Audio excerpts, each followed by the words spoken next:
Hey, what's up, everybody? All right, I'm just go ahead and pushing it live now. It's a solo stream at the moment. All right, yeah, there we go. We have our timer.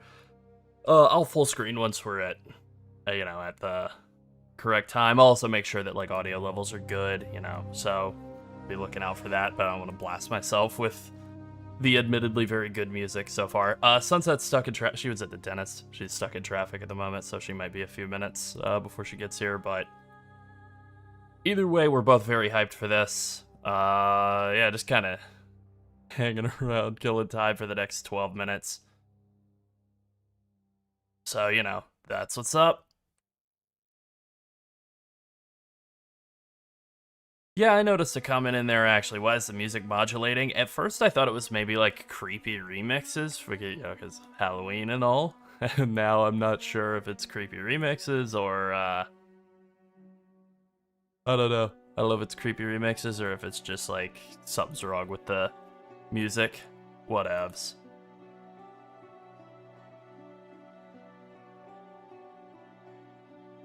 Anyway, we'll go full screen, once we get a little closer. So I do have a couple of thoughts.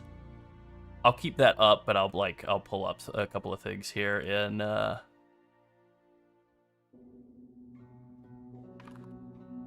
like whatever small screen in front of it. Let me just get it pulled up. So the Assassin rework was announced yesterday early by GGG, which is surprising, but it looks pretty dope. So I have some thoughts on that. I'm not going to be league starting it. Let me get this pulled out here. Path of Exile.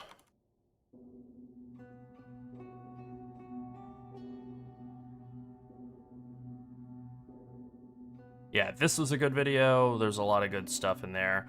The Assassin rework. I saw somebody had made like a nice little like draw 'em up of it. There we are, right here. Okay, so we'll full screen this guy's work. Credit to them for making this.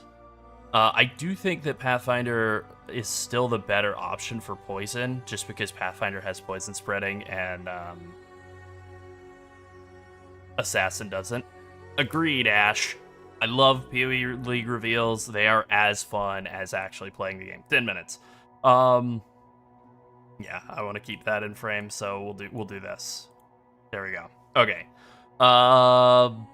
This is very exciting, though. I think for any sort of build where you're doing... So obviously, everybody's been pointing out that like all damage from hits can poison is rad, but it doesn't give you poison hit chance or poison on hit chance. You have to have both. You have to have a chance to hit poison on hit and Toxic Delivery. Now that it's combining Noxious Strike and Toxic Delivery together, it no longer has that 40% chance to poison on hit.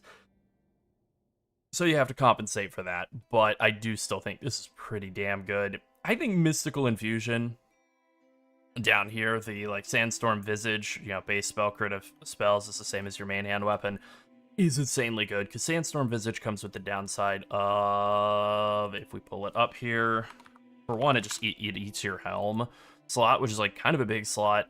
It doesn't really have a ton of great stats on it, and then it also makes it so you're not capable of attack critting, which stinks, right? But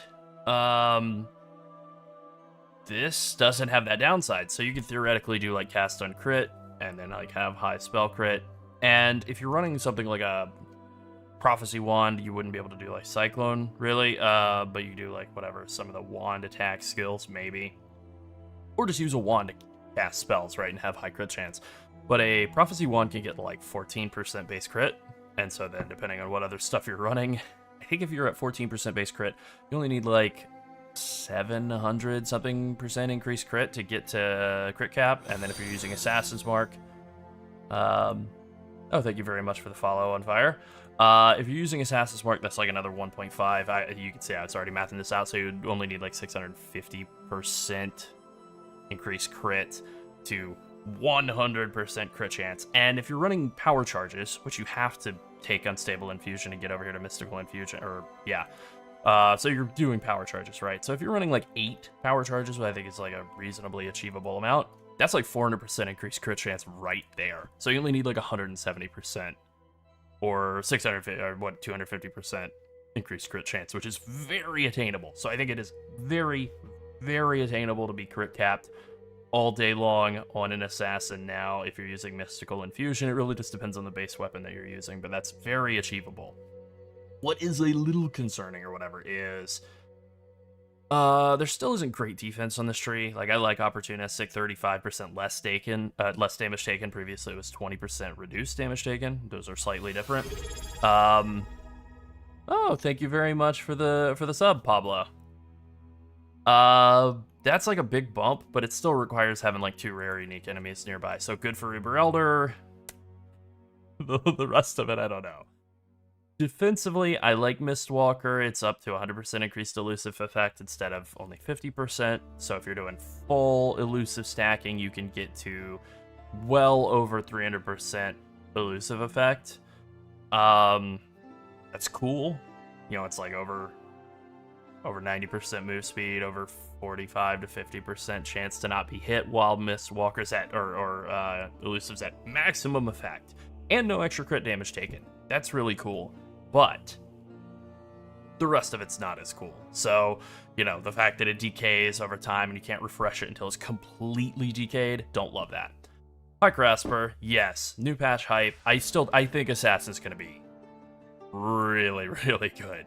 I think the goal here, the angle, is to do poison spells, and you're probably taking like Toxic Delivery and Infused Toxins and Unstable Infusion and Mystical Infusion. You're probably doing like a spell, crit caster. That's probably the move. And then you just use a spell that covers like a large amount of area.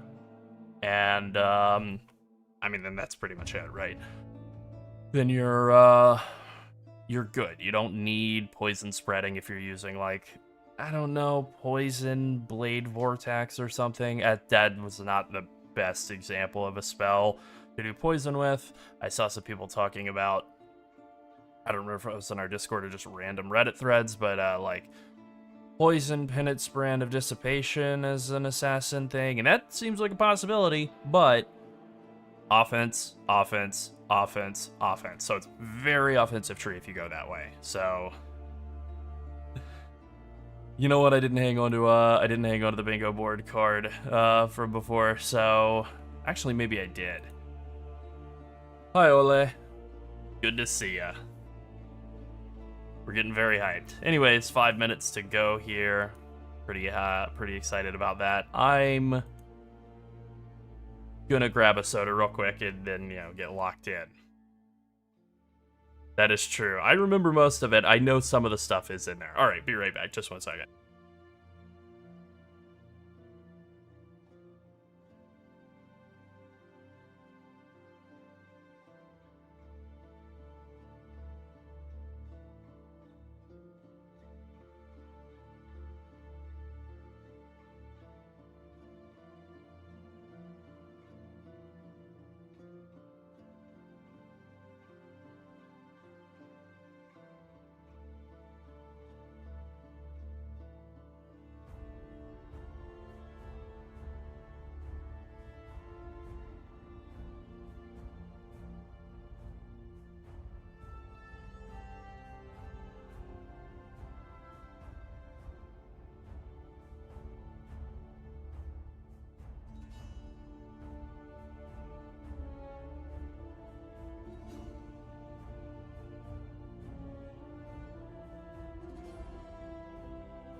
All right, it's time to start getting hyped up.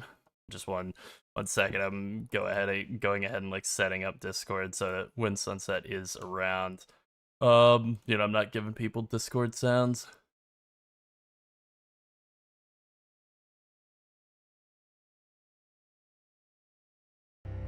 Alrighty, we should be good to go now. 3 minutes. It's hype time. It's time to start getting amped up. I'm ready. Log in. All right, so usually I did do this instead of broke down the like assassin changes just a little bit. There were a couple of other things in there that I figured like nice, like being totally damaging ailment immune, like being ignite, not immune though, right? Just unaffected by him, so you can like self ignite, or like have bleed or poison on it or something. Like that's pretty interesting. That is an interesting possibility, yeah.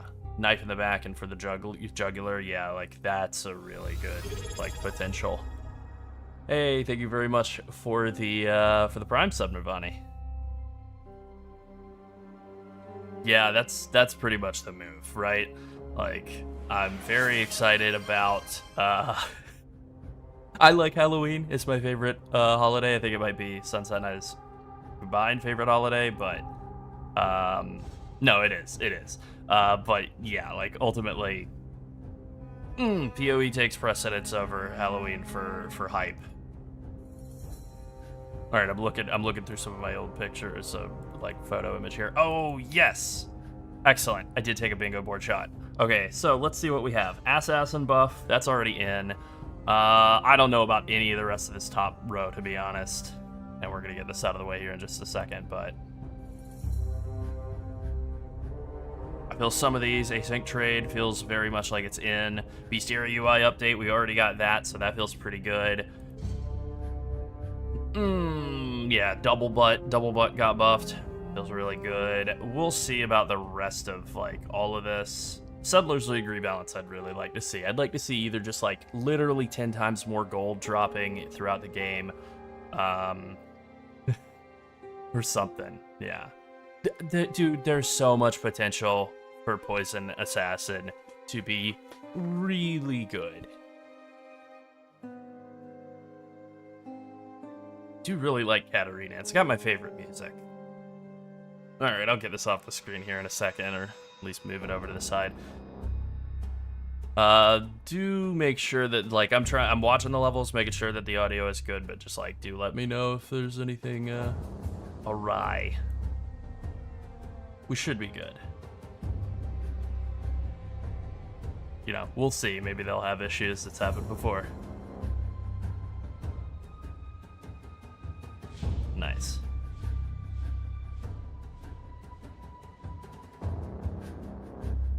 All right. 10, 9. You get the deal.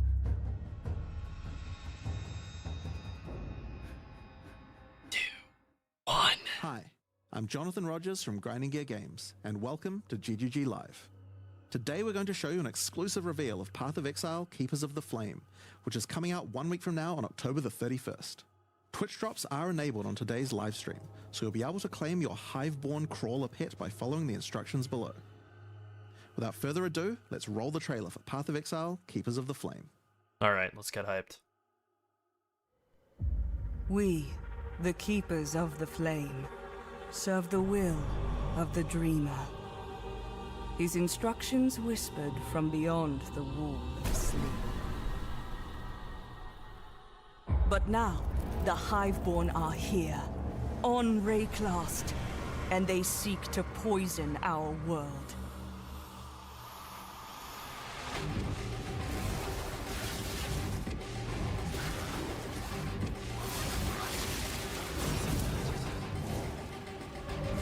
We must close their breaches, destroy their hives, slay their breach lords.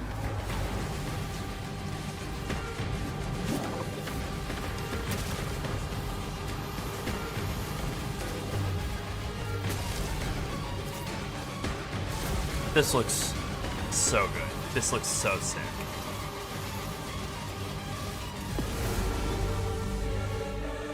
And by his gifts, the Dreamer provides. Oh my god. They brought this war to our world, but we shall end it, whatever it takes.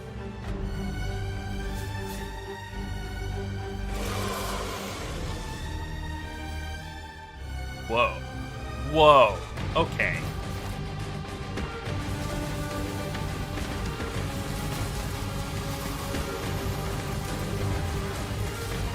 Damn, man.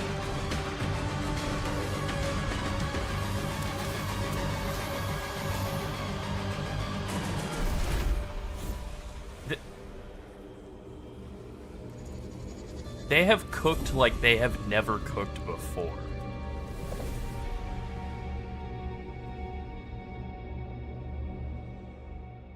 Alright, well, I feel like the hype has been rewarded. As you can see, this expansion is a true sequel to the Breach League, first introduced to the game in 2016.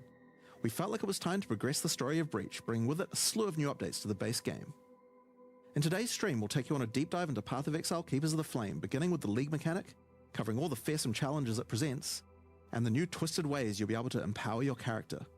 After that, we'll dive into the new ascendancy options possible with Bloodline classes. 10! Then we'll cover the much anticipated and synchronous trade system coming to Path of Exile 1. Afterwards, we'll move into the new Uber Pinnacle bosses, how to access them, and some new drops worthy of the added difficulty. Finally, we'll cover some notable quality of life improvements before moving on to our supporter packs and challenge rewards. Oh my We'll god. then have a live Q&A Yeah, session all where right. Ziggy D will ask Path of Exile's game directors Mark and myself your questions from Twitch chat. New skills And is after the live very stream, we'll drop the exciting. full patch notes at 11 AM New Zealand time or 3 PM Pacific. So let's get started. I'll hand things over to Mark to introduce the new league. Hi, I'm Mark Roberts, Hi, Mark. Game Director on Path of Exile. Breach is a beloved league that has had an iconic history in PoE. We intend to honor that legacy with our first ever sequel league, Keepers of the Flame. This develops every aspect of Breach, adding new layers to discover, richer lore, scarier bosses, and entirely new mechanics. That said, this is still Breach, so you will still be opening breaches and slaying hordes of otherworldly monsters. The Breach Lords have found the means to stabilize the connection between their realm and Rayclast. Now, with their grip tightening, we learn their true goal in our world, conquest. The threat they pose has now escalated to home soil. On the coast in Act 1, you'll encounter Aelith, the founder of the Keepers of the Flame. Huh. This is a monastic order sworn to defend Rayclast from the Breach Lords. Nice. The exit to the Mudflats has been barricaded by Hiveborn, breach monsters that are working to claim every inch of Rayclast. Aelith can grant you a small spark of the power of the Flame, allowing you to blast away their barricade and move onwards. Non-optional league mechanic. Once you Okay. enter the Mudflats, you'll find it infested with breach monsters. They appear to be constructing a kind of hive, creating strange shapes and structures that absolutely don't belong. Time to purge them with fire. Aelith needs you to protect her as she empowers the flame to do so. Hold off the assault long enough, and she'll be able to demolish the hive with cleansing flame. Honestly, that might be easier than standard mud flats. In other areas, the gap between worlds is strained. Here, you'll find a more familiar encounter with a new twist. A massive breach hand sunders the space between dimensions, and touching it will open an unstable breach, causing monsters to flood in. If you can slaughter them quickly enough, you can stabilize the breach. This brazen action can draw the attention of Vroon, Marshal of Zesht, who will do everything it can to stop you. Okay. Defeating this boss will permanently seal the breach, severing another connection between the Breach Lord's world and Rayclast. These stabilized breaches are similar to what a breach once was, but with upgraded monsters, a success condition to shoot for, UI tracking to keep the player informed of their progress through the encounter, and satisfying feedback when you do manage to complete the encounter. We've taken all the lessons we've learned since the release of Breach 9 years ago and improved upon it in every way we can. However, much of the joy of Breach came from its simplicity. While we want to modernize the mechanic, we don't want to undermine the core experience. You're still mostly just slaughtering hordes of enemies in a circle. Finally, really in good, in-game areas you might run into breach constructions that have been left unopposed for too long and have grown into their full twisted glory. Breach hives. Towering flesh-crafted cities in the sky. These are the visions of the Breach Lords made real in Rayclast, teeming with breach monsters. You must raid and destroy these cities with the help of Aelith and her flame. In some of these hives, you may even encounter some of the Breach Lords themselves, who will not be happy you're intruding on their planned conquest. Now, let's talk loot. Of course, Being an exile is hard work, and you're unlikely to help entirely out of the goodness of your heart. Fortunately, Aelith has power and rewards aplenty, born of the Breach Realm itself, to offer you for your assistance. Help her, and she'll bring you to the Monastery of the Keepers, the hallowed halls of her order. Here, you'll find the Genesis Tree, the growing heart of the Keeper's power. On interacting with it, you'll find that this tree has a tree. That's right. Yes. It couldn't be Path of Exile unless the tree also had a tree. More importantly, the Genesis Tree is an engine of unholy creation, and a profitable one. As you complete That breach purple finger encounters was on middle and work mouse. more with Aelith, you'll be able to grow the Genesis Tree larger and larger, sprouting additional limbs. Each of these limbs, you'll notice, has their own inventories. These can be used for an unusual method of crafting new items. With this system, you'll be able to grow currency, uniques, equipment, and a new kind of otherworldly item, grafts. Grafts are breach hands grown directly from the Genesis Tree, born of the same flesh and sinew as the invading monsters.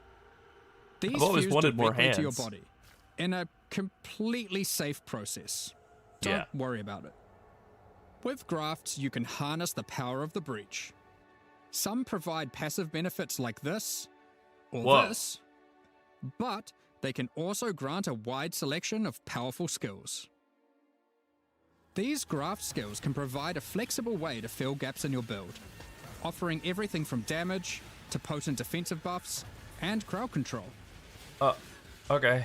My mind is completely blown For by example, this. the Battering All graft will call massive arms to erupt from the earth, stunning all those they hit. Wow. For some additional pack clearing power, you could consider the Squalling Tool graft. When commanded, this graft will cast Dance in the White, creating a deadly ice tornado which aggressively seeks enemies and fires off bursts of ricocheting projectiles when you critically strike with skills. For some further utility and a useful buff, try out the Storming Ash graft. This can be commanded to call down a ring of bolts from the sky that will leave behind the new Radiant Ground. Radiant Ground grants a potent damage buff to allies standing within it and makes their hit damage lucky. If you're simply after raw damage, look no further than the Erupting Zoth graft, which causes massive eruptions of fire where you command, which then re-erupt when you Warcry. There are a total of 16 different graft types you can grow, each with their own skill. You can even unlock a second graft slot as you progress through Aelith's questline, so feel free to mix and match Flesh Zone horrors to your heart's content. Now, grafts aren't just here to make you stronger, they are also your means of feeding the Genesis Tree, which needs constant supplies of graft blood to grow anything useful. You can do this by defeating breach monsters, which will leave behind blood that your graft will automatically collect. When you feed this blood to the tree, your allocated passives will be put to work. This section of the Genesis Tree can be used to grow new grafts for you, which the Genesis Tree will then birth in a gruesome display. Ugh. That's pretty gross. Basic passives on the tree might increase item rarity of birthed grafts, or the chance to birth additional grafts. These passives can target specific types of grafts, and this passive causes grafts to be birthed with a random amount of quality. Quality improves the amount of blood that can be stored by your grafts. This section of the Genesis Tree births currency items. Basic passives can result in more or better currency. Allocate this passive to sometimes cause a shower of currency to burst forth from the flesh of the tree. Yeah, it's a bit gross, but working with the organic matter of a bunch of dead otherworldly creatures was never going to be a clean affair. Grafts It's themselves Halloween are League. born of a different It world, really is so are Halloween League. unmodifiable by most currencies. However, with this passive, the Genesis Tree can occasionally grow fleshy mockeries of currency orbs. These function like augmentation orbs, regal orbs, or exalted orbs, but they work on your grafts instead of normal gear. Yep, it's graft crafting. Okay. Allocating this passive can result in foul-born currencies. This Foulborn Exalted Orb, for instance, behaves as a normal Exalted Orb, except it guarantees a higher tier modifier. By locking out a large portion of the lower rolls, Yes! a normal Exalted Orb would be able to hit. The largest section of the Genesis tree is used to grow rare equipment items. For these, you have a lot of agency to influence the type and modifiers on your grown item. For example, you can specifically target boots with a dexterity requirement, with an increased chance for speed modifiers, and reduced chance for cold modifiers. Wow. Or SSF League. maybe you'd prefer to Wow. look for a two-handed axe with increased chance for physical modifiers. This section of the tree is for growing unique items. Similar to the equipment section, there are passives that let you target growing specific types of uniques or rarer uniques. The process of growth is not always a perfect one, however, and can result in some defects. This passive can result in birthed uniques becoming Foulborn, which mutates one of the existing modifiers on the item into a new one, resulting in some interesting new ways to use that unique. For example, this Foulborn Quill Rain no longer has increased projectile speed, but instead has increased area of effect. Whoa. Another Foulborn Quill Rain could replace the mana gained on hit with the much more powerful modifier where insufficient mana doesn't prevent your bow attacks. Here are some other examples. My mind is completely blown by this. This passive even gives a rare chance for Foulborn uniques to have multiple different modifiers mutated. I'm sure you'll come up with some extremely powerful uses for these. We'll leave it up to you to discover what this mysterious part of the Genesis tree can grow. So, ultimately, you'll be slaying masses of breach monsters, harvesting blood with the aid of your grafts, feeding that to the Genesis tree, growing some items and better grafts, and back again to the slaughter. As with all our challenge leagues, this league will come with a set of 40 Absolutely, challenges to Christopher. pursue, and completing them will award you with the Keeper of the Flame armor set, allowing you to truly embrace becoming a monk and worshipping the Dreamer. Now, graph skills won't be the only new tools to play with. In 327, we're also adding a collection of new skill and support gems. Let's go over them now. Kinetic Rain is a new wand attack, which covers the ground in unstable kinetic energy. These hazards collapse at the slightest touch, releasing their energies into any unfortunate soul who happens to be standing on them. With enough projectiles and area of effect, an enterprising exile could carpet the world in dangerous kinetic force. Wall of Force creates a barrier of kinetic power, causing allied projectiles to ricochet towards targets automatically. Drop one behind a boss and redirect the bolts of your armies. I'm sure you'll find ways to break this one. Good grief. Conflagration is a new bow attack which rains down fiery bolts from above that stick into the ground and pulse as you approach. Once you get close enough, these bolts detonate, causing Sunset. ravaging ignites. These bolts chain react, Good to be allowing here. you to create fields of incendiary destruction. Thunderstorm is a bow attack, which creates a whirling storm of wind and lightning where it lands. While you're within the storm, it will rapidly grow, until it becomes violently thunderous with lightning-infused clouds.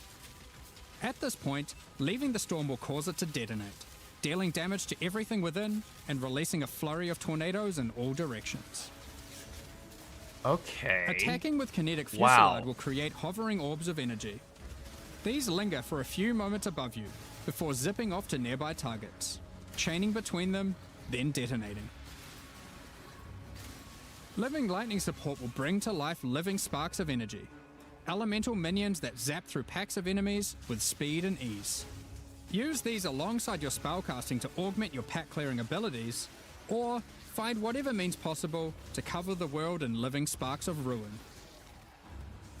Windburst support unleashes chaotic tornadoes as you attack, which ricochet around wildly and quickly. These deal moderate damage as they travel, but will explode into a highly damaging burst when they expire. So it's a choice between scaling their duration up to get better coverage, or down to access the burst more quickly. They made this in Kinetic 2 instability months. is a support gem to go along with the new wand attacks, that causes enemies slain to leave behind those same orbs of shimmering energy that kinetic rain creates. One might ponder just how many orbs you can create if you were to use both. In 327, exiles will be able to absorb the power of some of the bosses they defeat. Okay. These take the form of new Ascendancy class options, called Bloodlines. Okay. Bloodline classes are a new means of character customization in the endgame.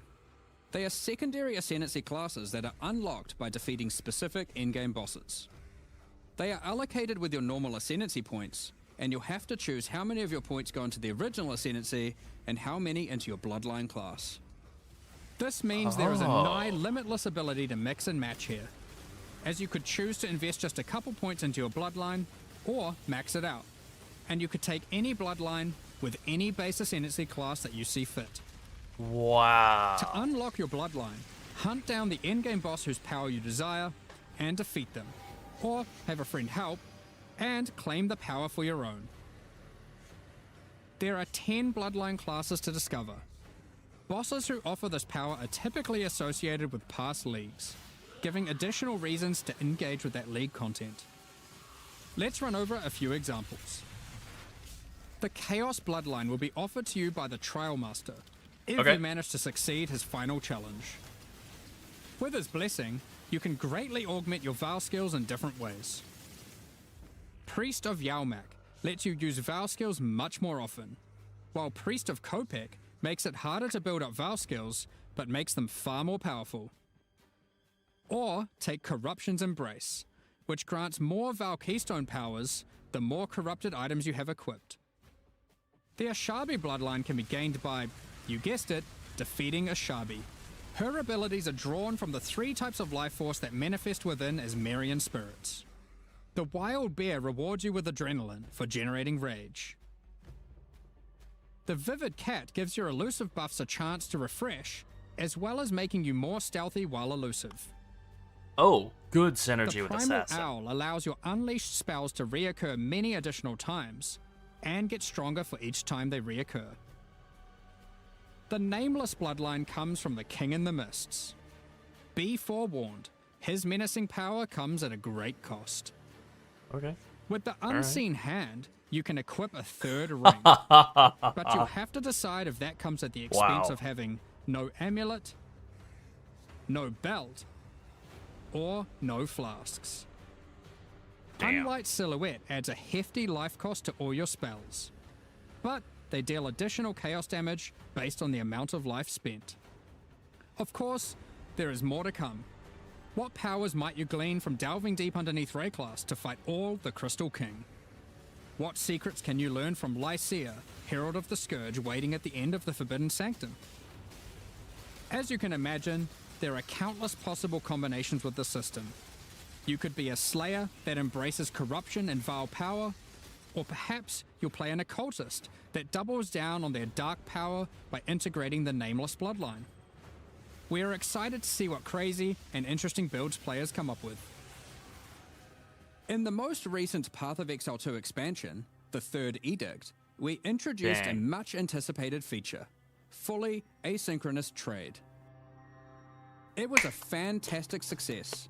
So now, we're excited to announce that we'll also be adding this feature into Path of Exile 1. When you reach Act 6, you'll be able to find Faustus in Lion Eye's Watch. Previously, he just operated the currency exchange. Now, he will also act as a steward for your merchants tabs. These are where you can place items for sale, for direct and instant purchase by other players even when you're not online. To list an item, simply place it in the tab and select a currency and an amount. Nice, nice. Yeah, nice. Once listed, other players will be able to find the item by searching for it via the trade website or the new in-game market search. To purchase something for yourself, it's as easy as hitting this button, which will teleport you to the seller's hideout, where you can view their merchants tabs, I agree, buy the Oleg. item, and also view the I rest of might their wind up wares doing in case Delve. something else You catches never your eye. know. Every purchase costs a small fee of gold, as Faustus takes his cut. To account for this further drain on gold, Acquisition and cost balance elsewhere in the game has been adjusted. Oh, thank Anything you've God. managed to sell successfully will have your profits collected here, in a separate tab to claim at your leisure. To be clear, previous means of trading, such as via pre-existing premium stash tabs and the website, will still function just as before.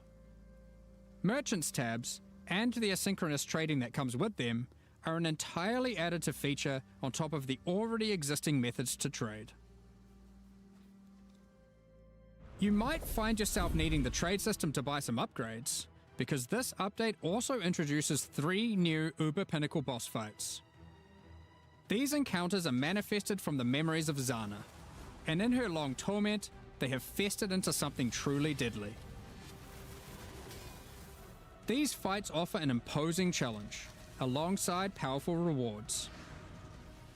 In order to gain access, similar to existing Uber Pinnacle fights, you'll need to discover fragments dropped by Tier 17 map bosses. Each attempt at the new Uber Pinnacle fights will require 5 of these. Let's dig into some of the challenges you'll need to face in these new Uber versions. Okay. Called this, I think.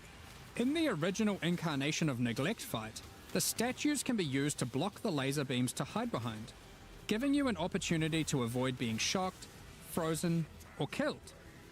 When you run near these statues, they activate and allow you to reposition them. While activated, they will not stop the lasers, meaning you want to position them well, then avoid them. However, in the Uber version of this fight, instead of being a safe haven, the statues will refract the laser beams, causing a ruckus of energy to cover the arena. Activating them will prevent the refraction, so unlike the base fight, where you want to position them well and then avoid them, you'll be wanting to constantly keep these statues active. But then, you have to deal with their assault of attacks. While fighting the incarnation of Fear, these fiery orbs will slowly clutter up the arena, locking off portions of it until you bait the boss into detonating them himself with his thrown spear. Oh. When Uberified, these orbs are attached by a flaming leash to the boss, rotating around him constantly. More and more will spawn as the fight goes on, making it even more imperative that you clean them up by cleverly using the boss's abilities against him. Well, I just learned how to do this fight Incarnation of correctly. Dread fight, during the bullet hell phase, you have to acquire a red rose, run it to the boss, then collect a blue rose, doing the same, causing it to get heavy stunned and interrupting its mechanic. In the Uber version, you have to do the same, but in order to get the blue rose, you have to defeat the incarnation of Neglect, and to get the red rose, you have to defeat the incarnation of Fear. Good luck. Given the difficulty of these bosses, their rewards should be worth your while. Let's take a look at some. That's pretty. From the That's pretty Uber cool, incarnation actually. of Neglect fight, we have Bitter Instinct, a spiky shield that turns retaliatory strikes into preemptive ones, making it just a matter of time before the long arm of justice crushes your foes. Nice. Very Alternatively, usable. you might find Festering Resentment, a poisoned blade with an unending supply of toxins built into the hilt. These toxins are put to good use, causing every spell you trigger to be capable of poisoning with all damage it deals, enabling a truly crazy trigger-centric poison ruckus. And from the Uber incarnation of Dread, the Hallowed Monarch, a counterpart to the Dark Monarch, which focuses more heavily on investing into one or a few minions, rather than growing your hordes to massive proportions. Storm Rayclast, with your chosen few at your side, stealing power from your enemies as you go. We've got a number of quality of life changes to bring to 327 as well. Many of which you may have seen already in some of our pre-livestream teasers, but for those who haven't, Heist is a mechanic which has long frustrated some players who may otherwise have been interested in the rewards it has to offer, but have no desire to grind through the early progress of finding and running low-level contracts to get all of the rogues to their maximum level. Well, starting in 327, Heist rogues will automatically begin at maximum level. So This you is can such a good start your change for League dubious Start for criminal like career everyone. without all the busy work. No Espanol. Points invested into your Atlas passive tree will now be refundable with gold. Dubious. Just speak to Kerak to do so. For players who love jumping between strategies, there's also an option to instantly refund your entire tree, which of course can now also be done with your regular passive tree as well. Now you can make all your decisions with no regrets. Well, maybe some regrets. Yeah, some You regrets. no longer need to purchase bestiary orbs. You can now itemize This is a good beasts change for as free well. directly from your bestiary. From late Act 1, you can now mass identify your items at an NPC in every town, and from Helena in your hideout. This does not require Scrolls of Wisdom at all. While using an Alteration Orb, you can now hold Alt to swap to using an Augmentation Orb, if one is available. Opening a Blight Chest will now open all other Blight Chests near it. Rog's disenchanting services can now be accessed from towns and hideouts. Kerak missions now have a handy icon to show at a glance what kind of mission they are. Holding down Control and right-clicking on stacked decks will now continuously open them to your inventory. Yeah, they didn't update the notifying video you for in this, chat but what the they outcome improved the is. readability of this If you too, still want which to is open great. them direct to the ground, to let your loot Bestiary filter is provide fun. a I'm dose glad of it's going to be dopamine, like more you can playable still now. do that too by also holding Shift. Val orbs can be used on monsters encased in essences, to the same effect that remnants of corruption have. So how are you feeling about the reveal When so multiple far? skill gems are ready to level at the same time, you'll now be able to click this button to level them all up at once. Pretty good. Next up, we're going to be talking about our new All League right, supporter yeah. packs. Today, we're launching 2 new series of supporter packs, the Champion of Theopolis and the Verdant Magus packs. Each tier contains the pack's full face value in points, alongside several exclusive microtransactions. As always, the microtransactions in these packs are purely cosmetic and do not affect your character's power or progression in any way. The Champion of Theopolis series of supporter packs contains 6 exclusive microtransactions. Manifest a champion's Yeah, ferocity. this league as is the so Lion's huge. Might unique finisher effect It's- rips your enemies to shreds. It's so Open impressive. the Champion of Theopolis portal the to gear end your crusade crafting through maps in tree the style feels- expected hold on, let me of a turn true Mark down a victor little of the bit. arena. The gear crafting tree seems like such an incredible like upgrade over what Scourge League tried to be. This whole league feels like very much a glorified Scourge League and then a true sequel to Breach League as well. I'm really so impressed. The champion's podium map device rises up to honor the glory you've achieved as you Yeah, that's the thing, right? Is as a content creator thinking about it from the like content creation mindset, like we got 8 weeks realistically before the next PoE League. They're probably not going to launch that between Christmas and New Year, so I don't really know if we're going to get that in December, either a couple of weeks early, or if it does get pushed to January. But either way, how are you going to do everything in this league in only like 6 weeks? Creating a small camp. I don't know, we'll see. And providing a place to take a load off while you rest Man. next to the campfire. The Verdant Hell Magus of a series league. contains 6 exclusive microtransactions. That was pretty cool looking, I gotta give it up. Having Faustus sell your items on your behalf is great and all, but sometimes you just want to feel a little bit more shady about your dealings. Alright, I like that a lot, the Back Alley actually. Trader hideout decoration is more secretive with your trades, creating distance between you and your customers. Note that until 327 is released, this Back Alley Trader will only serve as your currency exchange. Once it's out, it will be updated to have the new managed shop option to also facilitate your trades. That's The hilarious. Verdant Wayfinder pet is a loyal companion to any Master Magus. As you approach waypoints, it envelops them with its vines, guiding you throughout Rayclast. Alright. Control Earth and nature itself, as the Great Verdant Magus armor set envelops you in the ancient power now lost to time. There's also a matching back attachment included. Remnants of the forest ripple out from within you with the Verdant Magus level up effect equipped, restoring life to the corrupted land. Call on an ancient golem to use their power to create a safe passage for you to retreat through with the Arcane Golem Portal. As a Supreme Verdant Magus, you can travel to your Arcane Yeah, it's Isle very hideout. hard. Oh, maybe Harvest is Cluster the of next league we islands get like a held together rework by on. ancient Maybe magic like the passed 15th down Harvest between elite rework. mages. I would be okay with Stand a atop Harvest your tower sequel, and for relish sure. the great heights you've reached above those who have not harnessed the arcane. Alright, These that's pretty packs cool are now looking. available for purchase on both PC and console, and will remain so during Path of Exile, Keepers of Yeah, the I Flame. hope it's Blight League next. That would make Additionally, me really any happy. microtransactions from Blight the being support added to packs will PoE be 2 made available next for use league, in and then Path of Blight Exile 2 happening in PoE 1 next Meanwhile, PoE 1 the league. That Crypt would Keeper rock. and Frisian Magistrate packs leave the store forever at I the think launch they of the will. Keepers I of think the they will, Flame Neff. League. So now's your last chance to purchase them.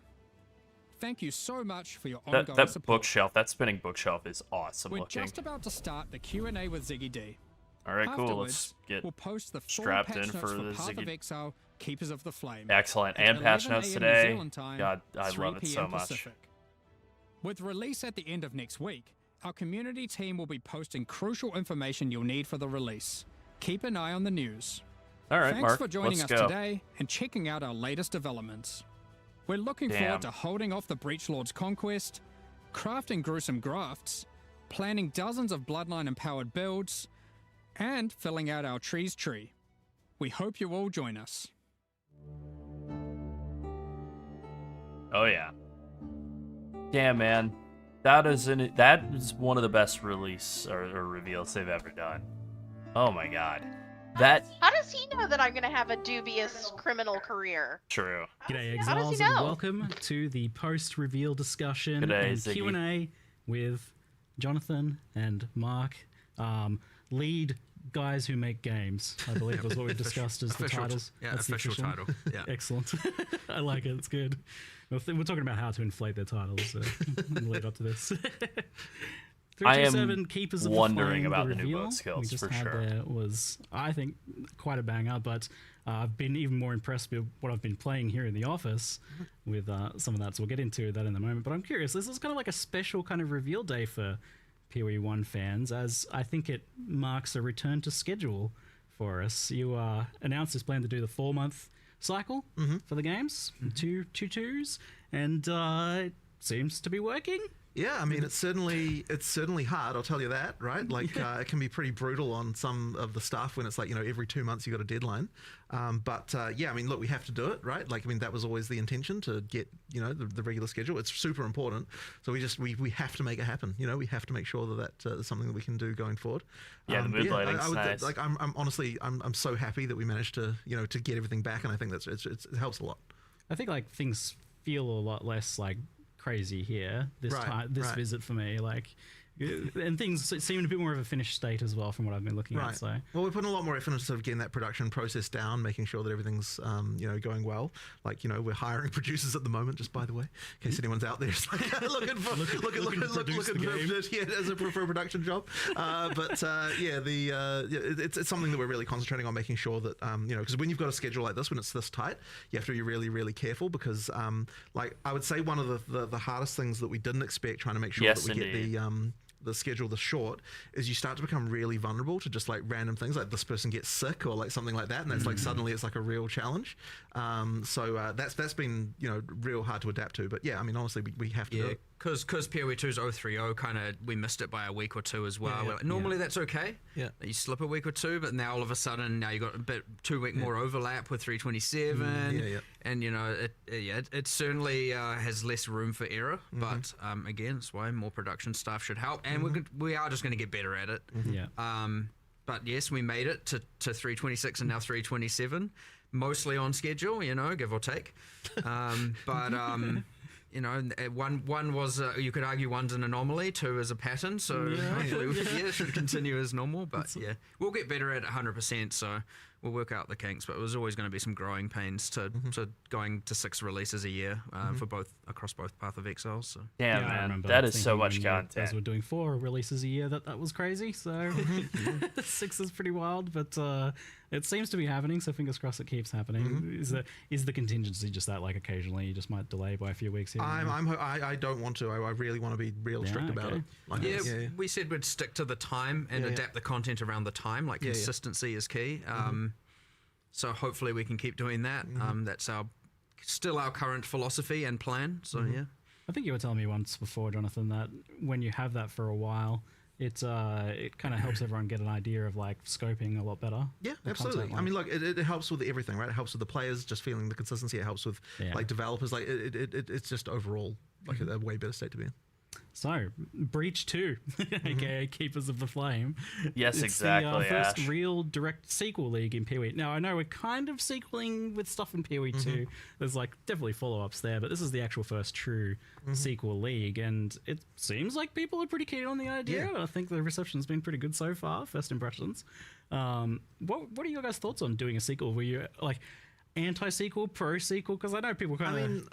I would say personally that so whenever you do a sequel, you're entering a dangerous territory because people who didn't like the original could then now be like, oh, I'm disappointed because like as soon as they hear that it's a sequel to something they didn't like, they're like, it's not. So you could just be ruling out a bunch of people in your audience right away. Now, Breaches, I would say, is a pretty popular one, so like there's less danger there. Yeah. But effectively, in order to make a sequel to something, I think you really have to be doing something that had to be a real banger back when you did it, so that people actually are definitely on board from the beginning. In general, I'd say we prefer to do stuff that's like new, but I think this one was a good fit. It was a good example of something to do, and people are liking it. So it's I mean, as Jonathan said, yes, like some leagues are more divisive than others. Some have more kind of X factor out there gameplay. With the whole Blight Tower defense, and some of them are more maps and a bit more crazy. And immediately you do turn off some people, and we know that going in. When we make these, we try and make it something good for everyone, but. But Breach had that just like you're just slaying hordes of monsters. You're just killing. It's the classic. We talk about reinventing the wheel. Here we talk about not reinventing the killing monsters in circles. And it has that. And by the way, that is a massive thing when doing the sequel. Is we're like, we must keep the killing monsters in circle. Because the last thing I want to do is, and this is another risk of a sequel, is take something that people love and then just ruin it. We really focused on the weaknesses of what Breach had, because it was nine years ago, almost to date, I think it was. I think it was December 9 years ago, so we're almost there. Yeah, just if you want to feel a bit old for a moment there. My back, ow. I love Blight. I actually still remember working on it. It doesn't feel like it was that long ago. This is a downside of the 5 Breach swords back when. I want to be in maps. Put together all the monsters and all that interesting stuff back then, and I was like, what was I doing? Like we took the player characters, put some micros on them, and dunked them in red paint. That was the style at the time. It was like, so it's not only been fun to come back and do a sequel, which by the way we've codenamed Breakwall, which is obviously a given. Nice. Very good. But important. We've coming with like 9 years of lessons learned. Including with all the lessons learned from PoE 2 as well, and then coming back and being like, what do we know now that we didn't know back then? And it's like, okay, let's not sabotage the gameplay, the killing of monsters, the killing monsters in a circle, and let's focus on the weaknesses. And so then we looked at, okay, well, nowadays if we were to do a league, it generally comes with some character power arc. You've got some crafting system. There's generally a meta system, and then that's where you get like the grafts, the Genesis tree, and all that stuff come in. And again, focusing on that, less of like focusing on the combat mechanic this time around, because we kind of knew that was a success. You'll find that it might be less trivial with some of the other content that's a little bit more like crazy with respect to combat. But we've never done a Blight video, Definitely and it is dive because into, it's basically so all the bad things you mentioned performance-wise. Because there. I But, love Blight out of interest, what's like conceptually, a but league it plays so mechanic bad or now. expansion that it's really a you bummer. either would or I would wouldn't like a Blight want to redesign for sequel sure. at some point. Like, what would be a bad example? Is maybe interesting. Well, I think the one that you said there with the tower defense stuff, it's just like That would be very divisive, right? Immediately, if we said doing Yeah. a sequel in PoE 1 to that, there'd be immediately a bunch of people would be like, yeah, I like Blight. I know. A lot I of people think don't, you'll right? get both ends of this. I think you'll get the most passionate people Exactly, wanting it, right? and then Yeah, you'll yeah. get the most people that hate it on the other side. Right. That's for pretty sure. Yeah. That convenient being timing said, given like, what we were talking about. It isn't like, oh, Yeah, no, exactly. that means Blight's never getting improved. Right. There's differences between overhauling and improving a league, Yeah. and there's and obviously doing a narrative sequel where you kind of step away from some of it, and so really here it's like, yes, Blight, there's so many leagues, right? Insert all of them will get attention. Sometimes they'll just be quality of life, similar to what we've done with Heist this time round, because honestly that probably deserves more. And then other times it'll just be an upgrade. I certainly wouldn't want people to say, oh yeah, we're just going to do sequels from now on. That we're definitely not. Like, I don't think it's going to be the most common thing. I think it's just a thing we decided to do here, and maybe we'll do it again sometime. But most of the time, I think people want new stuff and different new things. I like the revisits. So I wonder. There's definitely some lore and stuff I'd like to see expanded. Like, I feel like Harbinger, for example, touched on some stuff that was maybe only scratching the surface. Part of what allows us to do the sequel here, by the way, and from a more production point of view, is that because we did the Twisted Domain and the new Breach monsters in PoE 2, we got to utilize the monsters. So we didn't take the bosses from PoE 2. We made full from scratch boss fights for this version for Keepers of the Flame. Very nice. But for the monsters, a lot of it's reusing the models, the animations, the rigging, a lot of the art side of it. And because we get to do that, we get to then focus our attention on all those other things that we would otherwise have to have a bunch of resources dedicated to. So like, there's a kind of like two birds, one stone going on there, where we not only got to do it, we got to do it in a more cost-effective way that allowed us to focus on other features that are going in the expansion. So, win-win for players and for us in that regard. But it would be less trivial with other sequels or to other leagues where we don't necessarily have all the monsters and everything made like that. So, not to say it's impossible, but it's just an interesting factor that came up that allowed us to do more here than we might, if we don't forward think enough or forward plan enough, and I mean quite far in advance, because like making these full monsters from scratch is not a short term process. We might not be able to do for some other leagues. So, just a kind of fun internal kind of consideration that we made. Well, like an interesting thing here as well with the fact that Breach is in PoE 2, and I don't normally get into lore, so lore warning, but I'll try and keep it as oversimplified as possible, because I definitely have delved into the deep end of the lore of this stuff. But so to simplify it, PoE 1, Chayula, baddie, we fight them. They're like the pinnacle boss from the first game, and yet in PoE 2 they're like explicitly not there as part of the boss of that, and also there's this lore kind of exploring the idea that they helped humanity at some point. So I'm curious if this expansion is kind of filling out the story in the in-between here, maybe explaining some of the stuff. It 100% is. Nice, that was good. a huge other win we got to do I here. mean, 'Cause cult really that. there was like, okay, there's the breaches in Seemed PoE 1, clear. previous to Keepers of the Flame, and then there's kind of breaches in PoE 2 with the Twisted Domain, and it's like, wait, how did we get here? What happened? Okay, so there's 25 years. It's what's going on here? So we wanted to.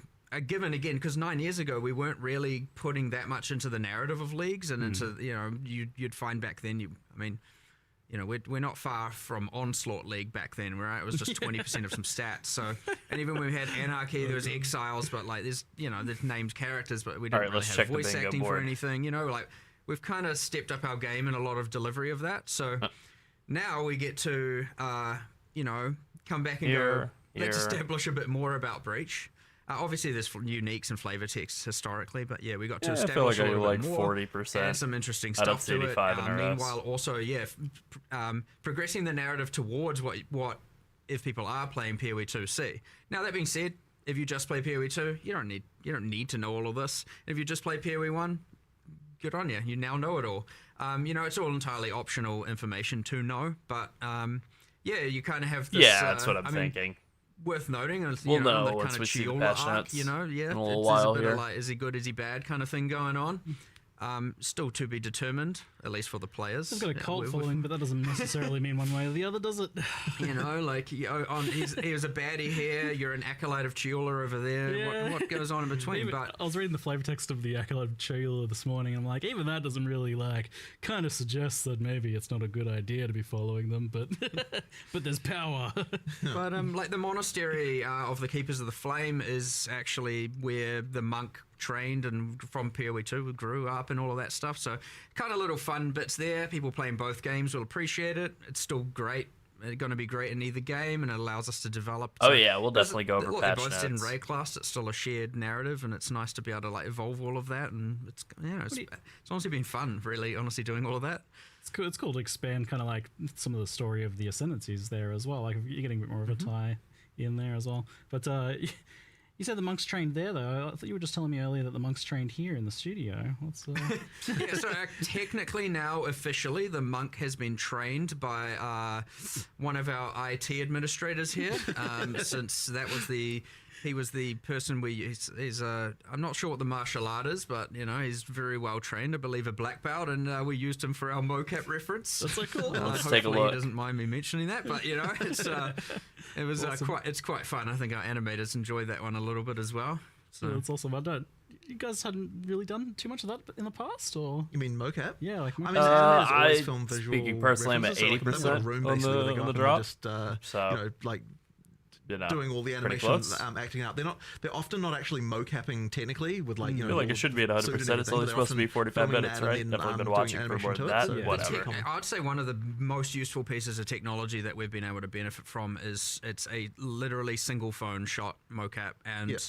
very quick from recording to in-game animation. It works really well for animating obviously humans, but helps. also for when it's involving just a single human. It's like ultra quick. Like if you have two and they have to interact and make contact, it's not very good at handling that. But it's been insanely fast. Just you just get a single small tripod with a phone, and you can record a human and chuck it in game pretty rapidly.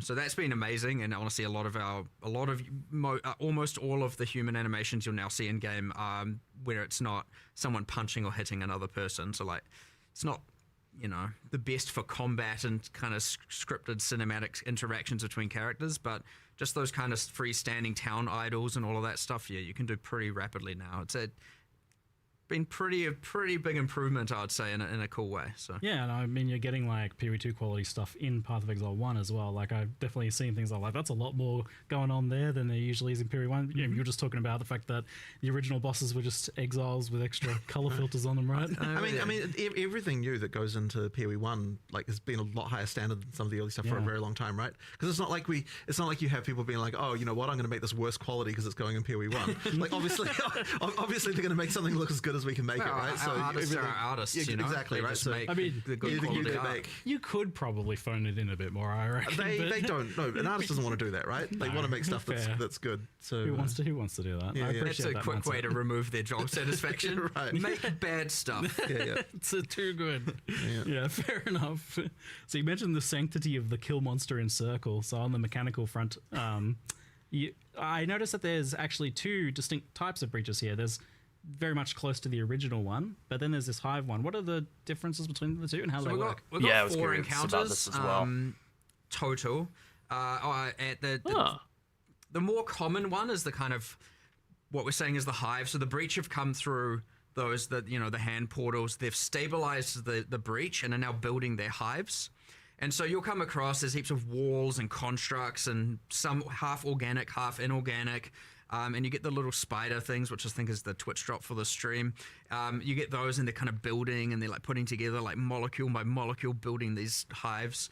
And that's the one where you come in and you get given the power of the Keepers of the Flame, and that can just incinerate away all of the materia, and you're kind of just like running around pretending to be a righteous fire build for a I'll moment. just note as well, like you don't have to click any doors or like yeah, bump no, into any no, no, walls. run through. They just evaporate before You you. just run around. Oh, that's you run around burning glorious. stuff. It's That's kind of glorious. satisfying. You see ash going everywhere. It's doorless league. Thank There's a God. couple things going on there. So generally when you get to the center, you summon an Aelith, you start the encounter. And effectively just kill a whole bunch of monsters they're trying to get to her, they're trying to kill her. they're not super effective at it. We're not doing the whole like. They are persistently wanting to aggro on her. They're going to try and kill you. It's Yeah, this isn't tower honestly defense more league. of an immersive It's flavor Breach. thing than it is like meant to be too interruptive of a mechanic or anything like that. Again, because I wanted to just keep killing monsters being the primary focus. But there is a thing where the more walls you burn, the more Yeah, stuff you there's get. amongst all the walls, you can get these like spawners, these like hive portals, where the monsters can then come through. So if you want to activate more, to have more monsters, have more difficulty, and get more reward, you want to burn as many of those hive spawners as okay. possible, and then they will turn into portals once the fight begins. Yeah, if they're you sort very run proud to of the their center, art. Start the fight, do the And fight, it's a leave, big disconnect for from it. the olden days when they were very like The other thing here is though that of course not proud of the obviously this can be a bit of a very clear old art. speedy thing They've where it's really like, gotten very so good. during those encounters, using the In power of the recent purple years. flame, these kind of purple I mean, the flames game looks scatter so out, incredible. and each of them kind of has a skill attached, just like an oh shit button. And so like if Nice. you're getting overwhelmed, there's like different things you can just click if you wanted to, if you needed to. Most powerful characters, you'll be fine. Just as it kind of like will send out a giant nuke and clear stuff, or like create this like flame wall, and anything that runs into it will burn. And that's honestly more to help out players that are kind of struggling or on the weaker end and aren't like, able to kind of keep up with it. So it just normalizes the difference between bottom end and top end a bit.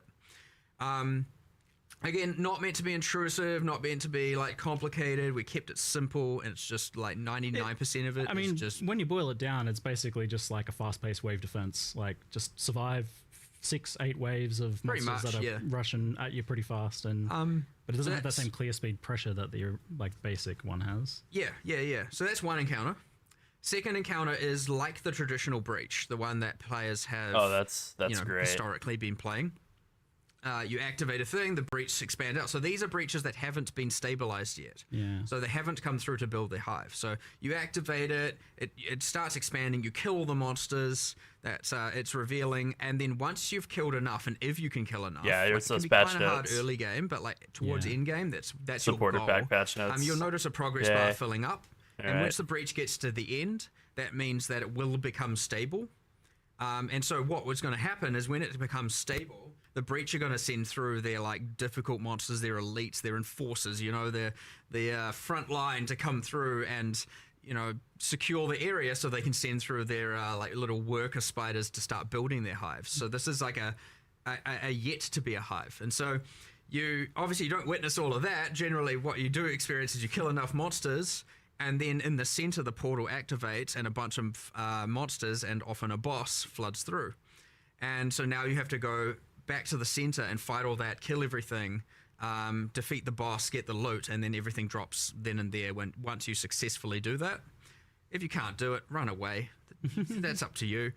You can still play it the old way if you want and like not get so much rewards, just kill as many as you want and move on. But generally speaking, you'll want to go back to the middle. You want to kill the either waves of hordes of monsters coming through the portal or the boss that And spawns. that like locks open then once you reach that stabilization point. Yeah, So it you locks don't have open to the time. rush. Yeah, so that's another good thing. Yeah, so the existing breach. I mean, obviously, it's pretty outdated and even imbalanced, and often people were killing the breach lords, the wild ones, in like a matter of seconds. But I wanted to make sure that boss fight didn't have a time condition. So yeah, once it Yeah. stabilizes, that's it. You just Nice. once you kill them, it closes. You have infinite time to kill that boss and fight those monsters. Oh, I love You're not that. just like, Oh, I gotta that's go so do it, good. do it. So like, Right. it is a more substantial. That's and like one of the generally, 'cause most you've cleared everything in that disheartening circle things now, about a it's new like, it almost league. like you created your When own you have a arena. time constraint You've on got, killing like, a nice boss, clear and your area where character's you still can fight that weak, boss you and feel like you focus on can't killing kill that it. boss. And then Now, he by the time you are has able to minions fight it in and make it be regard like a to- real obviously fight, it's not just you've gotten 1-on-1, so but, strong you kill it that instantly. mechanic's, So like quite that's cool. So that's really the like good. Varun, the Marshal of Zesh Yeah. fight. He I do has think some it's a little specific bit drops, influenced by Legion. Generally want to kill him. But And then, yeah, stabilizing so once you that's have the boss encounter out is number 2. huge. That's so good. And then encounter number 3. I know who's going on a bit of a thing here, but these next a bit two of are content. bit quicker. Encounter number 3 is the kind of sky fortresses you saw. It's very similar to the first fight. It's kind of like, oh, we didn't stop this hive. Exactly. Some of these hives have been getting built for weeks or whatever, and now they're like full giant mega structures. So you climb the beanstalk, as I called it, the breach beanstalk. You get up to the sky fortress, and honestly, it's kind of just like a map of breach Yeah, monsters. there's no You're timer. clearing through. It's not Nah, like the no Breach timer at this Domains. point. You can just clear the area and leave. Taking your rewards with you, but in the center is like the hive encounter, the very first one, like a wave-based encounter. It's just a lot more epic, and you have to, the same exact thing, except Aelith's like, yeah, it's going to take a lot more explosive power to destroy the rest of this hive and seal this portal, so you might want to get out of here. So generally speaking, yeah, once you've killed all the waves, you then have to get out of the area before Aelith burns the entire thing to the ground. Cool. Nice. I think it's especially annoying to have a time limit on killing you might want bosses. to get out of there. Once you do, you get all the loot. When you're weak, because Sweet. like You're not going to get that encounter too frequently. you probably are going full damage, and you just don't have it. You just don't even have like half of enough, and it then feels the fourth encounter very is pretty depressing. similar to that, except it's just an area with your pinnacle boss, your in-game boss fight at the end of it. At least You for me, it basically does. didn't show those in the trailer because I did know that people were like wondering why you showed kind of so much of the Uber bosses for the regular content, but you didn't really show any of these We guys. generally avoid showing bosses for sure, especially new ones. You get a silhouette of it, a single emerge shot, and yeah, for sure, like for the Ubers, Precisely. well, they've got like 10, 15 skills each. Let's show one mechanic we've changed of each, And then the maybe not things that best they showed in option. the Like, I Uber know fights, people like their full I mean, mystery, those were so, mechanics that I maybe never someone learned in the because I future killed might those show things so nothing. fast But by the time I we got only to did show them one that I never of learned all the of their skills mechanics. that have changed. So I just literally so learned the people get a mechanics general from grasp the of reveal. how they're changing. Yeah. But yeah, I probably, given the feedback, I'm probably just not going to show those again. So, Fair enough. we'll let it be a mystery. But yeah. So this skill tree, you actually did it. You made a skill Yeah, tree. let's lock in on well this. done. The tree. But this tree is quite fascinating because it's not just a like a meta progression system for the league or something. Like there is that, it is progressing, but it is a crafting system. It's a tree that is a crafting system, and from messing around with that, like it feels kind of brilliant. Like this is a really good idea.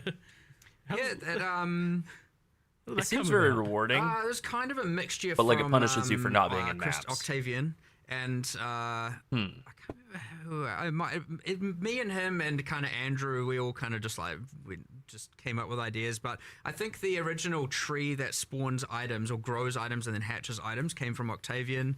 And the grafts, mind you, as well. He's He's cooking. creative brain Yeah, on that he's one. known. Comes up with some cool ideas. I like that kind of out there style of design, which is good. And so eventually we took that kind of idea. I was the one who brought Breach to the table and was like, oh, we can unify these, and that came from a interesting thing where in the Twisted Domain in PoE 2 you get these you have these thank you for the trees follow-up. made of hands that the environment artists made. Yeah, And Octavian rocks. He's done really so love them, and well I'm like, in his normally time because there. you're on a timer in that area and you're Yeah. going hard, you're fighting monsters, you don't really get to appreciate a lot of the art assets in there. Zoom. And I was like, wow, damn, I want to use those trees, but have them, because I think they're petrified in that version. So I was like, what does that look like when it's a bit more alive, a bit more organic, a bit more gross? Yeah, we kind of came up with this gross, yeah. tree, and tree that hatches items. He's a and very has this creative fruit, guy. and then we were like, nah, like I don't want just a tree that has fruit. It needs to be gross and dark and horror. It's like this is a gothic world, and so yeah, we obviously went Strong a little bit speaking more voice, too. crazy with the theming on it all. But I like it, right? It is dark. It's like a little. You've got this alien-esque demon species, right? It's Like squeezing we the don't- items out like Yeah. with a bunch of plus. Yeah, it kind of came like that, and then it's like, wow, it needs a meta progression. The good thing about the tree having a passive tree is we get to reuse all the same code that our passive trees use, and then the other because it's good because then you don't have to make a completely bespoke system. And again, it's picking your battles, being able to focus more on what the nodes do as opposed to the underlying system. I think And, what's pretty interesting about it though is the way that like it actually for crafting is quite interesting how it sort of encapsulates Yeah, it's the idea that definitely you've got like influenced by various Last dependent Epoch. choices. Building the You item don't really think about crafting in that way, specifically. but that's really what crafting is, and so it kind of like means that it's actually a surprisingly natural interface for crafting. Like, That's what was works. striking me Yeah, about it, it works really well. And so yeah, that's kind of a pretty interesting one. I don't think I've ever seen it before. Someone doing anything quite like that. So Yeah, like I've it's seen quite some interesting. crafting trees and stuff, but they're usually separate or there's like some little bit. But yes, like that's what I was thinking because I'm thinking a lot about like how do you communicate crafting because it's a pretty complicated thing generally, even at its simplest in Path of Exile. But this does seem to have like a very natural, more understandable way of communicating it because you're allocating the nodes for the craft. You get to see the structure of your craft in a visual manner, which I'm like, It is cool.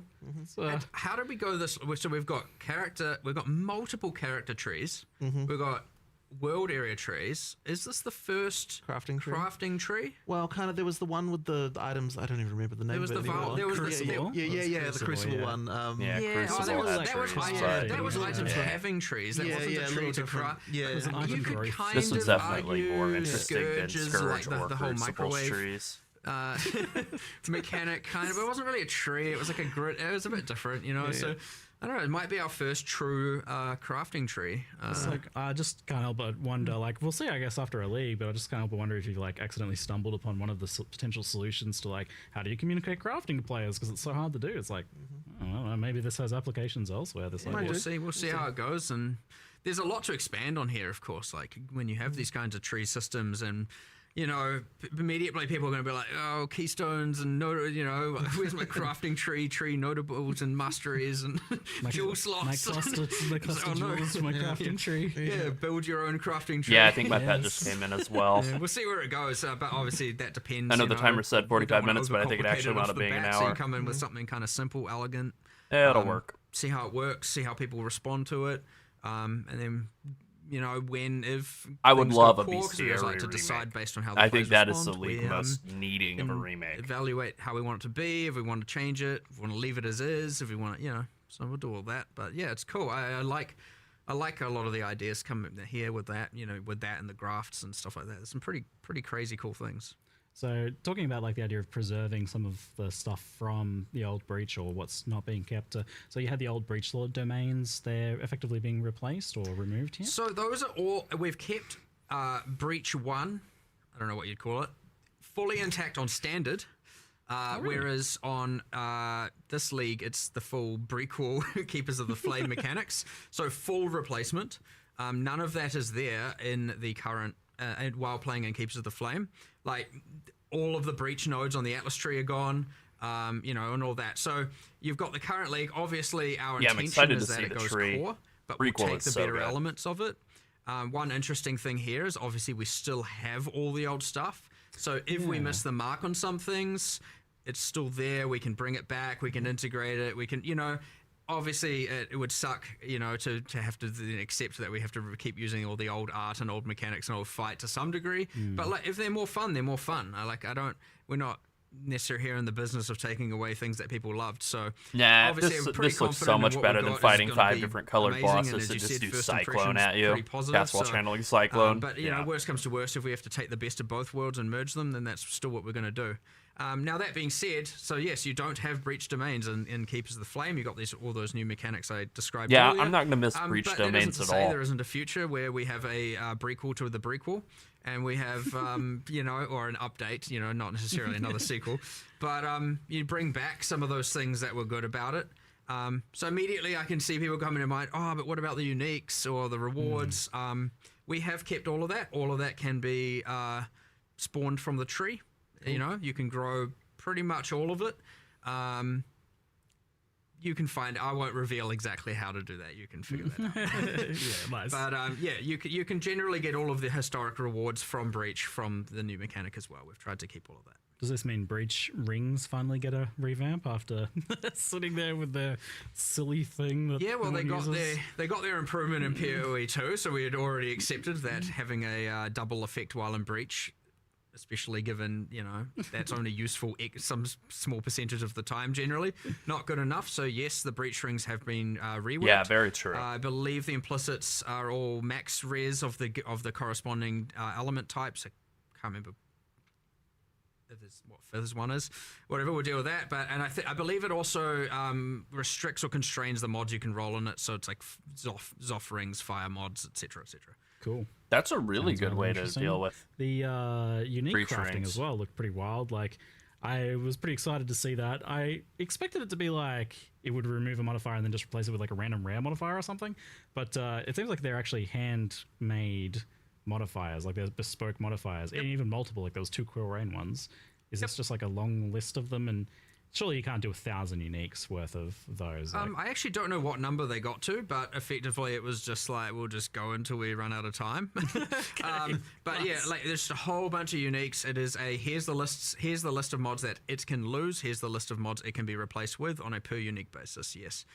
Again, not all the uniques. I almost assure you it won't be the majority. And obviously you're not going to be getting pinnacle boss uniques from here and stuff like that. Those are restricted to things that have specific drop locations but yeah, that being said, it is a list.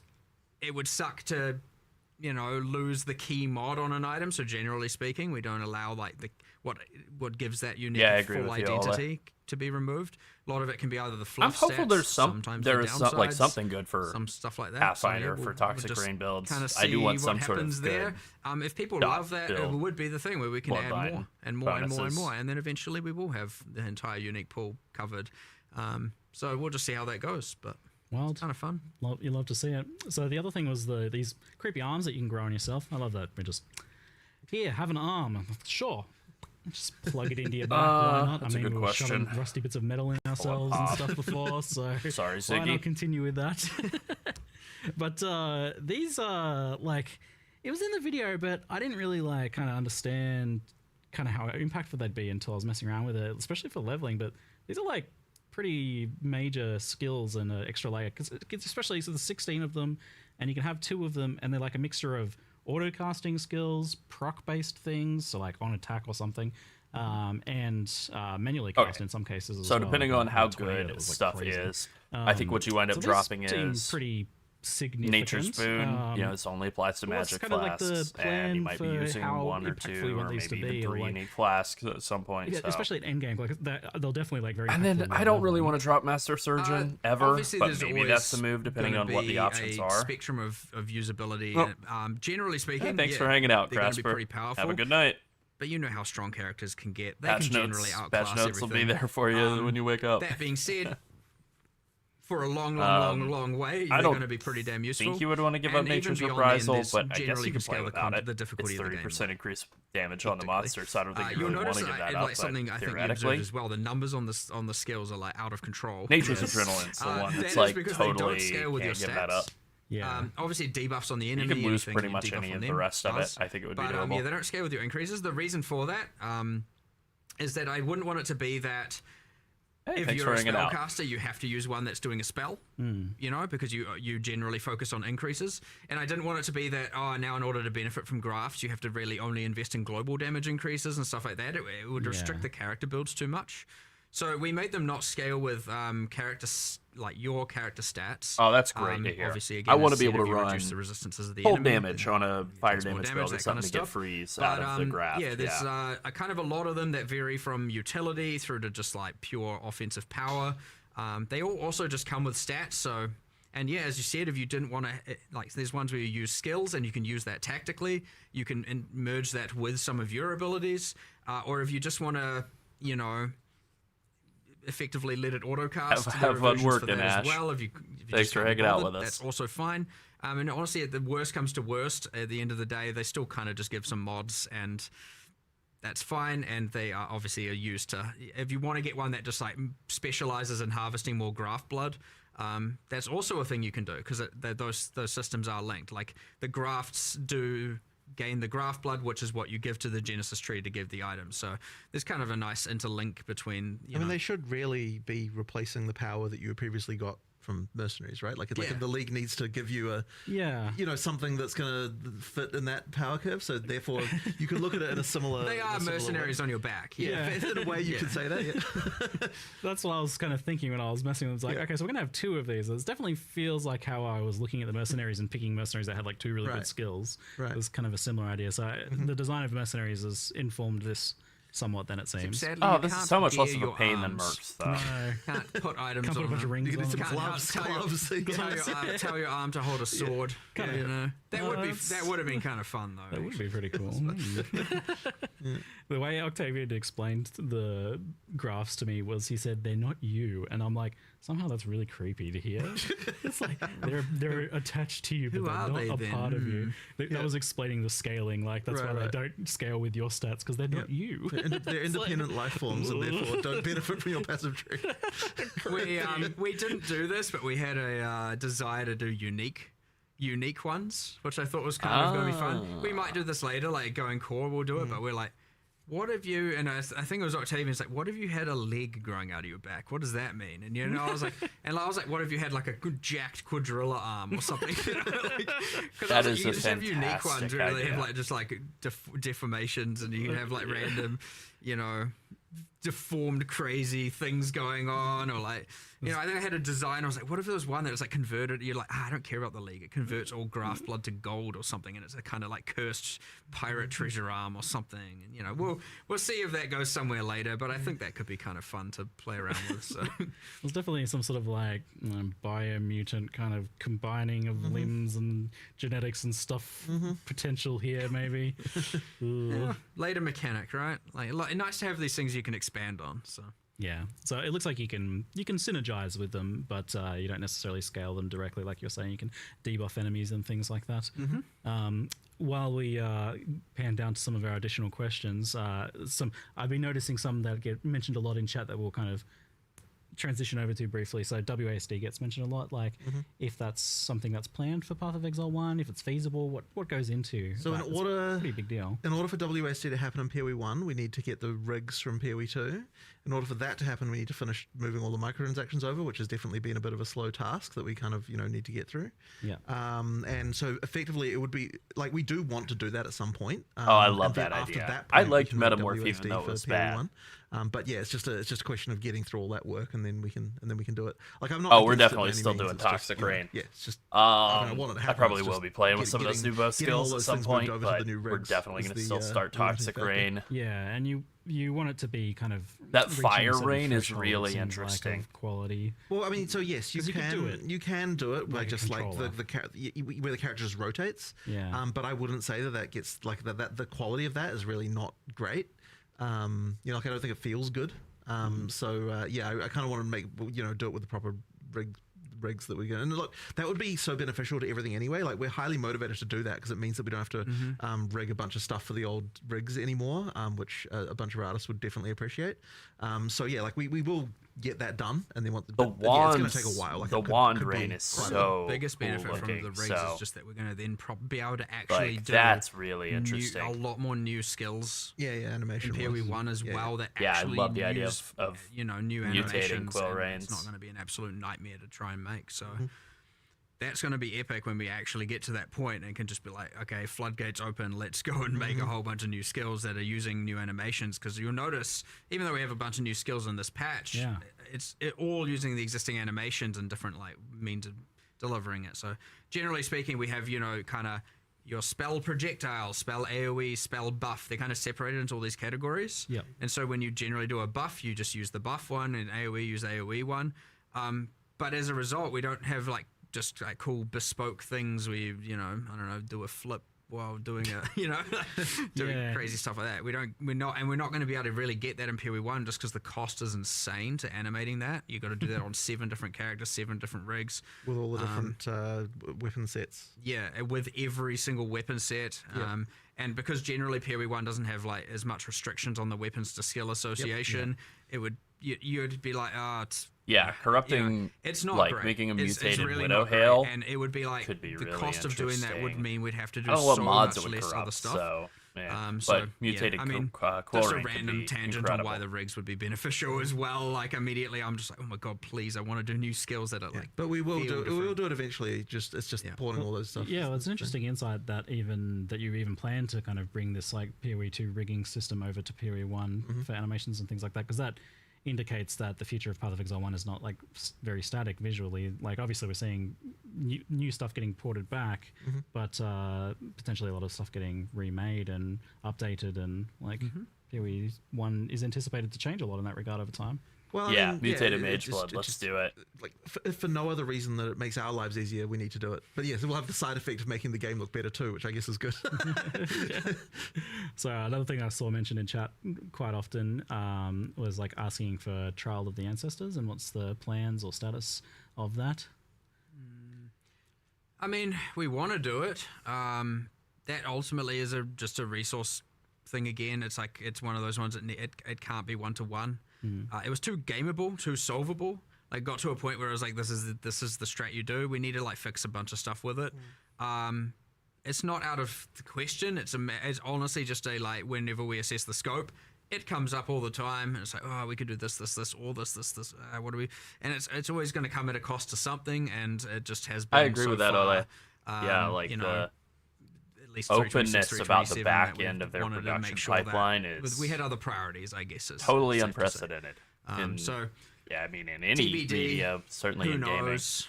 You know, well, these every single time we don't like plan too far in advance with this stuff. So generally, when we are at the next league or the next 2 leagues worth of discussions, it's like we have a list of things that we could do. It's in that list. I'm sure it'll come up at some point. So we'll see. It's feel free to be coy about this, but it seems like since something similar is occurring in Path of Exile 2, that might help you kind of like solve some of these questions Could do. for PoE 1. Could so do. maybe that gives people an idea of a Maybe. time frame. We'll have to look Well, and see. as I said once, if obviously there's a could do with respect to PoE 2, but if we manage to go down that route, we get to do the exact same thing we did with Breach here, which is that if we have all the monsters made, you know, and a lot of art made, and a lot of encounters, so even if it doesn't appear the exact same way, it'll allow us to do a massive shortcut, which would mean that all of a sudden it is way more possible to add as a feature without having to compromise too much else. So Nice. yeah. Yeah, I can see that.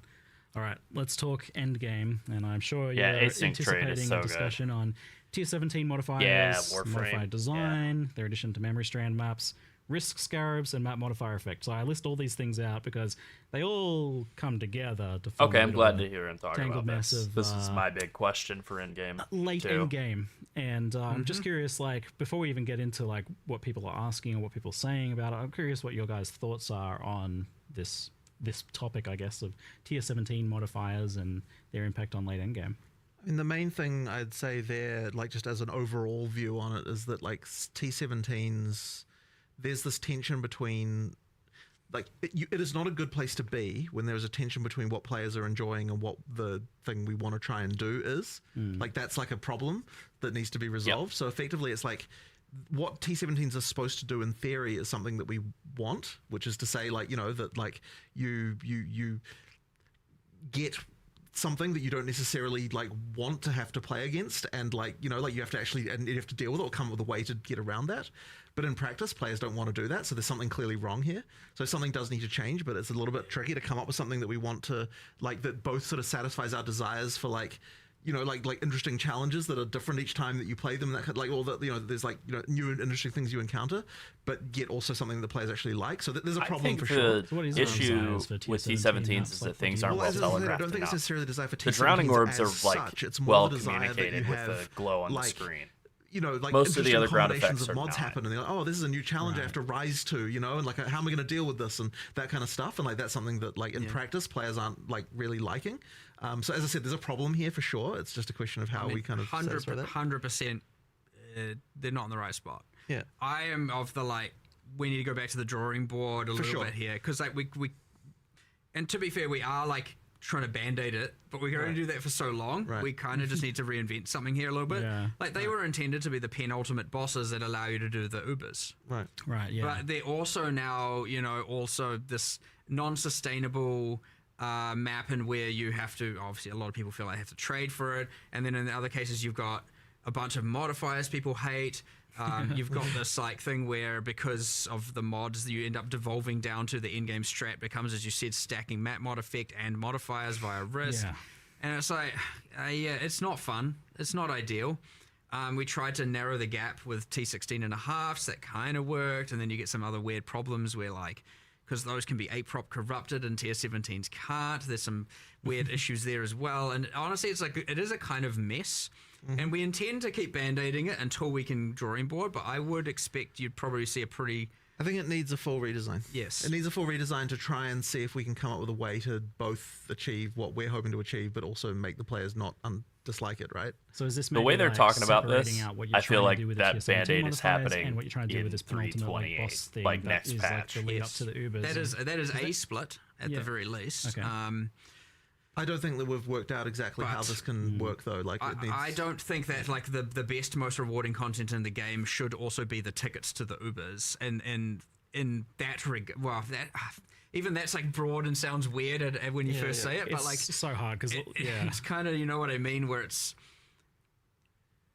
something's wrong. There's here. a Something's fundamental wrong here. tension with you want the hardest content in the game to be the most rewarding, yeah. but like the moment you do that, there's all sorts of incentives that come into play that mean that people don't like it when like there's a map now that you can't run because because the mods are not good for you and that kind of stuff, and like so then there's also it's a problem. It's a little bit of a mess of problems. It's a Because problem. Any individual part of this I look at, I'm like, well, this is actually okay in some circumstances. Right. Like, it's okay for there to be some modifiers, maybe Right, that. right. Like, I'm sure, I think you guys feel the same. Where it's like, Yeah. it's okay for there to be some modifiers that are like better for other builds. But in and the worse for moment that others. it's like it But there's feels like a point where it huge breaks. economic penalty Yeah. to that, So the you're economy kind of immediately reflects like that. you're immediately and kind of. I mean, you get the thing right now where you stack the risk scarabs, and then it's like, okay, only Trickster and Juggernaut can play it as a Yeah, way of it's right. perceived, and it's again. We are changing a lot of these variables, by the way. We're not just leaving it for 327. Right. We Okay, well, are that's changing good. Risk Scarab. We are changing some stuff around map mod effect. We are changing. Good, nice. There are bits and pieces changing. I'm not going to stop band-aiding just because we have a grand plan for the future. Well, we have an absence of a grand plan, a desire to have a grand plan for the future. But we will. I would be very surprised. I know I shouldn't be promising content in the follow expansions because variables always change, but I'll be very surprised if we don't do a more drastic shift in 328 Yeah. to solve this problem. 'Cause, Literally called it like 2 minutes ago. Yeah. It's now long enough that it's not worth it. So obviously, I would like hopefully for the things, Energy the Shield changes to we are be, making yeah, improve a things little in weaker a pretty meaningful way. one way or another. Just shake up the meta a little bit. But yeah, there's still going to be some woes, and but hopefully people can be excited for the whatever the thing is to come. But it shouldn't be too hard for us to come up with something. Honestly, similar to how we did 031 for PoE 2. If we can come up with something that is just like a universal success and like is blatantly a win and isn't gonna lower the value of people's economy mid-league and stuff like that, I wouldn't be against if we can come up with something, because we're obviously going to design it soon. If we can come up with something or a piece of that something to deploy to mid-league, mid-Keepers of the Flame. Dude, this is I will the push best for that. video We'll just game have to see if company. that's something Damn, we can man. actually do. Because often these things will mean like, oh, now all of X will become devalued. And I don't want to like ruin people's mid-league economy and wealth and just destroy it because we decided we want to make a change. And so, there's considerations to make. Yeah, from speaking to Octavian about the tier 17 modifiers as well, I can tell they're kind of weighing on him, like he really wants to do stuff with them. I think we're all on the same page. I honestly don't even know if anyone really is disagreeing with, like maybe in little ways, but I think everyone's kind of. Okay, I gotta ask, like, is there someone who loves the 3 seconds out of every 10 seconds you can't deal damage modifier? Like, I like it. Yeah, that was exactly my thinking Okay, as well, tell me why. But I Nirvana. play Is support instead of characters, I don't Toxic deal with Rain damage. Elementalist, that new Fire Rain Elementalist alright, is you're just gonna like, jump on this grenade. hell yes. Just How does that send it. modifier come into being? Ignite, to be fair, Elementalist, I maybe, like maybe. things that are just a bit more. Yeah. I'm a bit more masochistic in that Yes, regard. that's So, what I was gonna say. I'm not attempting. That's why to, we started doing content put creation, my because the addiction was already masochistic there. views on Might the as well player do base. something I with it, understand right? that, generally speaking, people aren't for that kind of thing. But I also like trying those things, seeing how it is, and there are things where these can exist. Like if this was behind a couple more layers of some sort of more niche corruption mechanic where players, or some crafting system over here where players can kind of choose to do it but don't feel forced to do it. I don't want them to nerf golems, but I do feel like it's going going to happen. Kind of stuff. But Unfortunately, in the I could play like pool, 10 some more of these mods are golem not really Mancer working. builds. I've yeah. always liked It was Golomancer. evidently. It's That definitely one going to and the, happen, whether like it's this action speed patch reduction or from next using or your both. skills, and It's I think there's the happening. petrification statues that get mentioned. a lot They're as really well. good though. Yeah, it's the drowning orbs Even plus post-nerf, that, they'll plus, probably be yeah, it's really just good. like, okay, thanks for making me slow. I mean, the thing about slowness is you do feel it, hence why. Oof, whereas yeah, you like feel often you can just be like, I'm just gonna ignore that. That's a nothing mod. Physically painful sometimes. So but it's just Oh, it's yeah. a bit overboard right now. Yeah. Yeah, it's like I see the problem here. Like I'm so torn on this because I want these sorts of. I get the idea of these modifiers being like things that you can feel, like that they have a bit of an impact, and they're not just like. Well, I don't want everything to Basic. just be another multiplier making Yeah. the monster get closer to one-shotting you. You know I want what I some mean? mechanics to happen. Yeah, you want something, but there are some that are okay, and there are some that are not, and we just haven't found the perfect spot. There's an analogy about this, which is like, how do you feel about immunities in D2? It's another sort of similar situation, right? Where it's like it Yes. forces you to change something about what you're doing, and a lot of people just really hate that.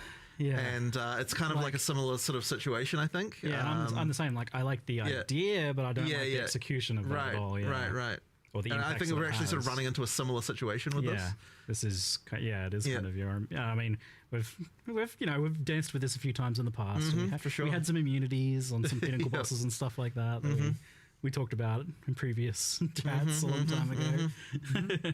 Yeah, But, they call yeah, so they call it that sounds the like classic some of those Chungrun. modifiers are changing. Then, if nothing Wait else, until maybe it's the 24 hours Band-Aids before and- the patch. Sure, and I then mean, there's nerf. band-aids like that, but yeah, no, there Yeah. is something A like sleeper wrong build. here though to solve. Yeah, Yeah. that's all. I don't know if I can say more than that, really. Yeah. Yeah. With the map mod effect and the Atlas tree in particular, I'd rather there was like 15 different ways to scale difficulty and reward, as opposed to just like, here's the stat I stack, and it's just Yeah. like straight multiplicative. It's, I don't know, I want, because obviously a lot of the stuff on the tree is affecting the leagues and the content. I want more than just map mod effect to be the way that you can multiply. And so it's like, oh, do I want to focus on this or do I want to focus on that? And there's like different I love what builds Mark is within saying the, right like now. making things more harder and more rewarding. But yeah, You're right now it's damn just right. like, well, obviously Toxic stack all Rain of that, slides like, through once again. quantifiably, it's obviously better, and like this, I don't know, it's a little bit lame, honestly. It's kind of just a boring thing right now, and I don't know. This again, drawing board, 100% back to it, revisit it. I'd be surprised if we're not doing something for 328 as much as I told myself I wasn't going to promise following expansion content, but There's some patch notes coming out later today.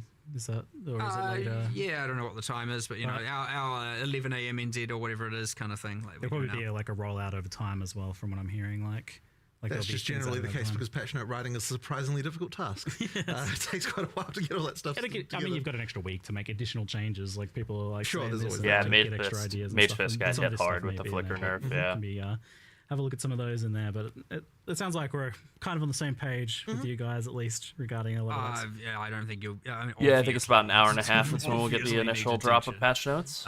So Pretty yeah. cool. All right, it's cool. So on Endgame though, in like a longer term, from a longer term perspective, we have a pretty good Atlas Endgame system right now. Like I think it's pretty well liked, apart from this issue that we just talked about. Like overall, the core of it seems great. Like I can sing many praises about it. But previously, like historically, you've done a lot of complete Endgame overhauls. And to the point that it was definitely a trend, like it seemed to be like the way that you guys would go about it. Like every so often there'd be a major endgame overhaul. Is that still the case? Like have you achieved something you kind of want to keep and maybe change instead? I don't think that we would want to not overhaul the endgame again. Like the reason that Okay. it's not like we're like, oh, this is what we're set on. We're now just going to keep this forever. Certainly not. It's more just it comes down to like it is hard to come up with the ability to do a scope for that, and it's been especially hard, since we've had like PoE 2 in in early access. So it's kind of like we just need to get back to a point again where like that level of scope can happen, and I don't think will be necessarily that far away from the point where that should be fine again. It's just that like like it really is just a question of like can we get the ability and time to do it, yeah, like I don't think, as I said, I don't think it will necessarily be that far away before we do something like that again. And like you do need to change the stuff every once in a while. Like it does become stagnant eventually. Interesting. So like I think we should do another big overhaul. but obviously the term overhaul can mean a lot of different things, right? We should be careful with overhaul. Like They it's haven't not gonna actually change said. into like I mean, a- yeah, like, we you know, are. it'll They still didn't say be that they're cutting tier fundamentally the 16.5s or P1 tier Atlas and 17s or really doing like much to well, shake those you know, up. So I none think of the those are overhauls still did staying, change and I it think too the fundamentally, keybinds I for would tier say, in 16.5s some are still respects. I mean, yeah, staying, there's big staying changes, as but- well, unless I they guess it hit depends on something how in you the look at it, patch but notes. it's not like we're going to suddenly be like, oh yeah, we're changing it to be like a PoE 2 like system or something like that. Like we you know, it'll, but we do need, you know, like would need new pinnacles and new, like, you know, challenges there and that sort of stuff. Like that's something that we will have to do eventually. It's just getting the time. That kind of stuff, like like escalating the narrative and That needs to happen. cycling out That needs to bosses happen. and cycling out characters and you know, changing all that stuff is like generally pretty harmless and generally cool. Like you're not really messing with the systems and the core of what people like and the cycle that people like. So like obviously that's always just a nice win when you get to be like, all right, what are the next set of what you know, much like Breach has now evolved and gone forward in time, you know, so will the end game story at some point, and you know, we will do that for sure. And it's just like there's always mechanics that come with it.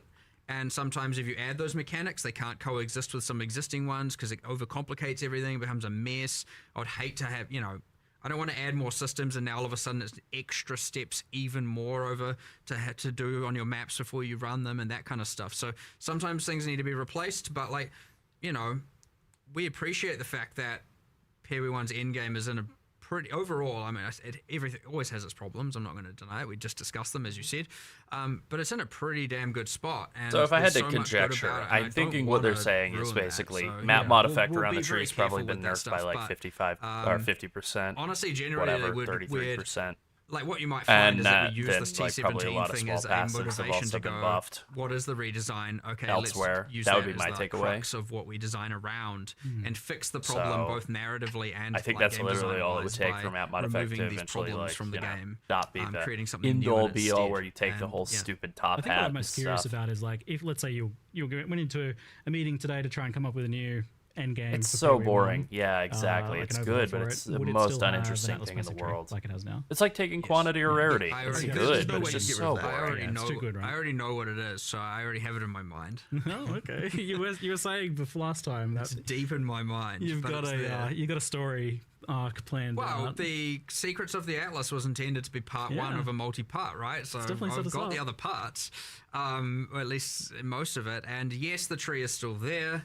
And honestly, I don't think anything is fundamentally in my plan in my head is changing enough to cause any concern. So, All right, great. Interesting. for It the does seem better. like we're I'm not pretty getting a confident progression in of it the as Secrets of the Atlas story, which I And thought we now would with everyone will this have to patch, just but I wait guess to we're see gonna what have those to. ideas are for an Yeah, undetermined amount of time. 328. We'll, I'm get okay a with that. Follow up to the story, maybe next expansion, perhaps of following along what's happened. That was pretty Affliction interesting. rocked. as well. I would love to have So let's, talk a Wildwood little be bit about more balance. There wasn't too much deterministically available revealed rather than just about random balance chance when you open the in map. the reveal Same with trailer Sentinels. stuff I want those itself, big but, time. I know it was mentioned that there would be a bit of balance stuff going on here, and I've had a chat to a few people and scoped out some things. Like, for example, there is the unplayed assassin that gets asked about a lot, and it seems like something's happening for assassin.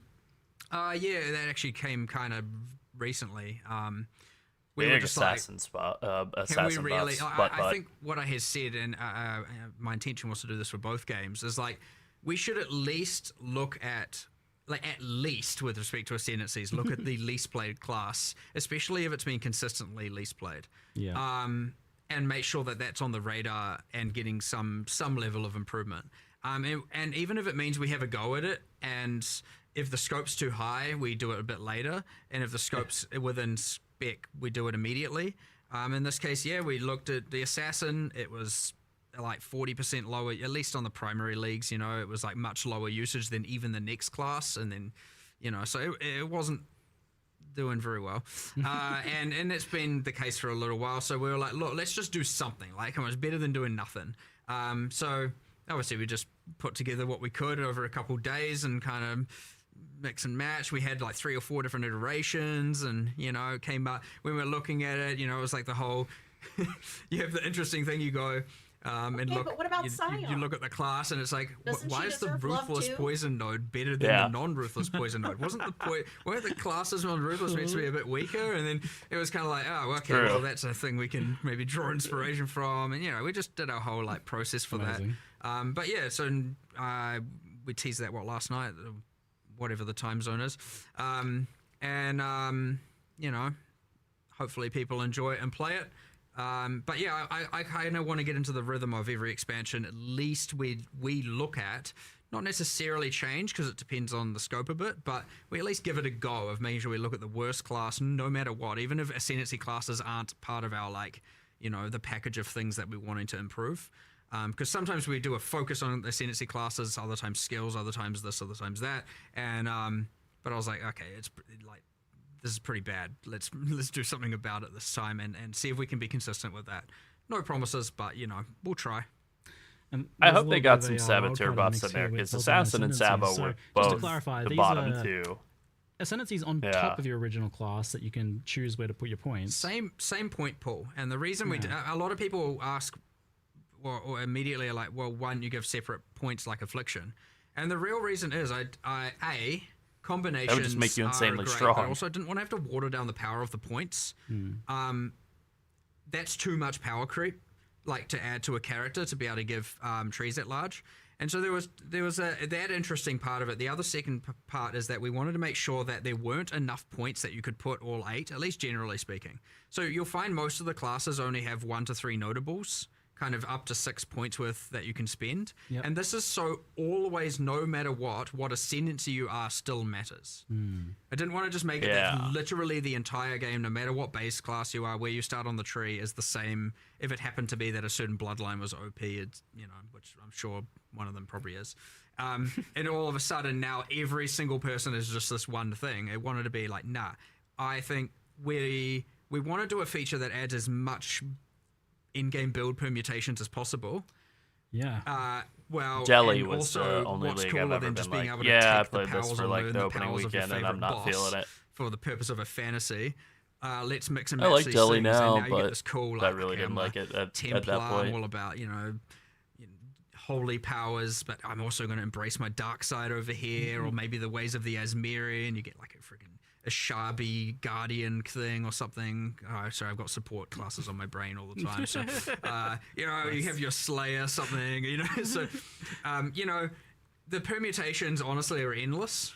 And obviously metas are found and builds are created and all of that. But what we obviously find is that, there's a few awesome Delirium perks should here just that be, I if it kinda were like, colorful, is that but we're we can bright add and motivation flowery to, and like to doing certain content. Otherwise, you wouldn't normally do Mad it. That's Hatter, great. We Alice can in Wonderland add this for themed, future like, content insanity. very easily. Right? There's probably has a other bunch of bright bosses colors. that you're like, That would rock. do this and instead this of and just this. Like, it's very gray, easy to expand depressing this and take it clouds. away. And the reason we're able to do that is because it is an in-game feature. It's not like overcomplicating the campaign and that player's experience. Like, you wouldn't want a second class in the campaign. People were like, holy, I've already got a tree and I've got this tree. You mean a third class? A second, essentially. It's like, okay, I've got too many classes. There's too much stuff going on. So being able to keep it in the end game is an in-game unlockable thing where we can expand this feature over time. Now, all of that, of course, is under the assumption it succeeds. Again, we'll listen to the feedback, check what players think about it. But it's assuming it does well. Again, pretty high confidence. Yeah, it will remain and we'll keep expanding, keep extrapolating, keep changing.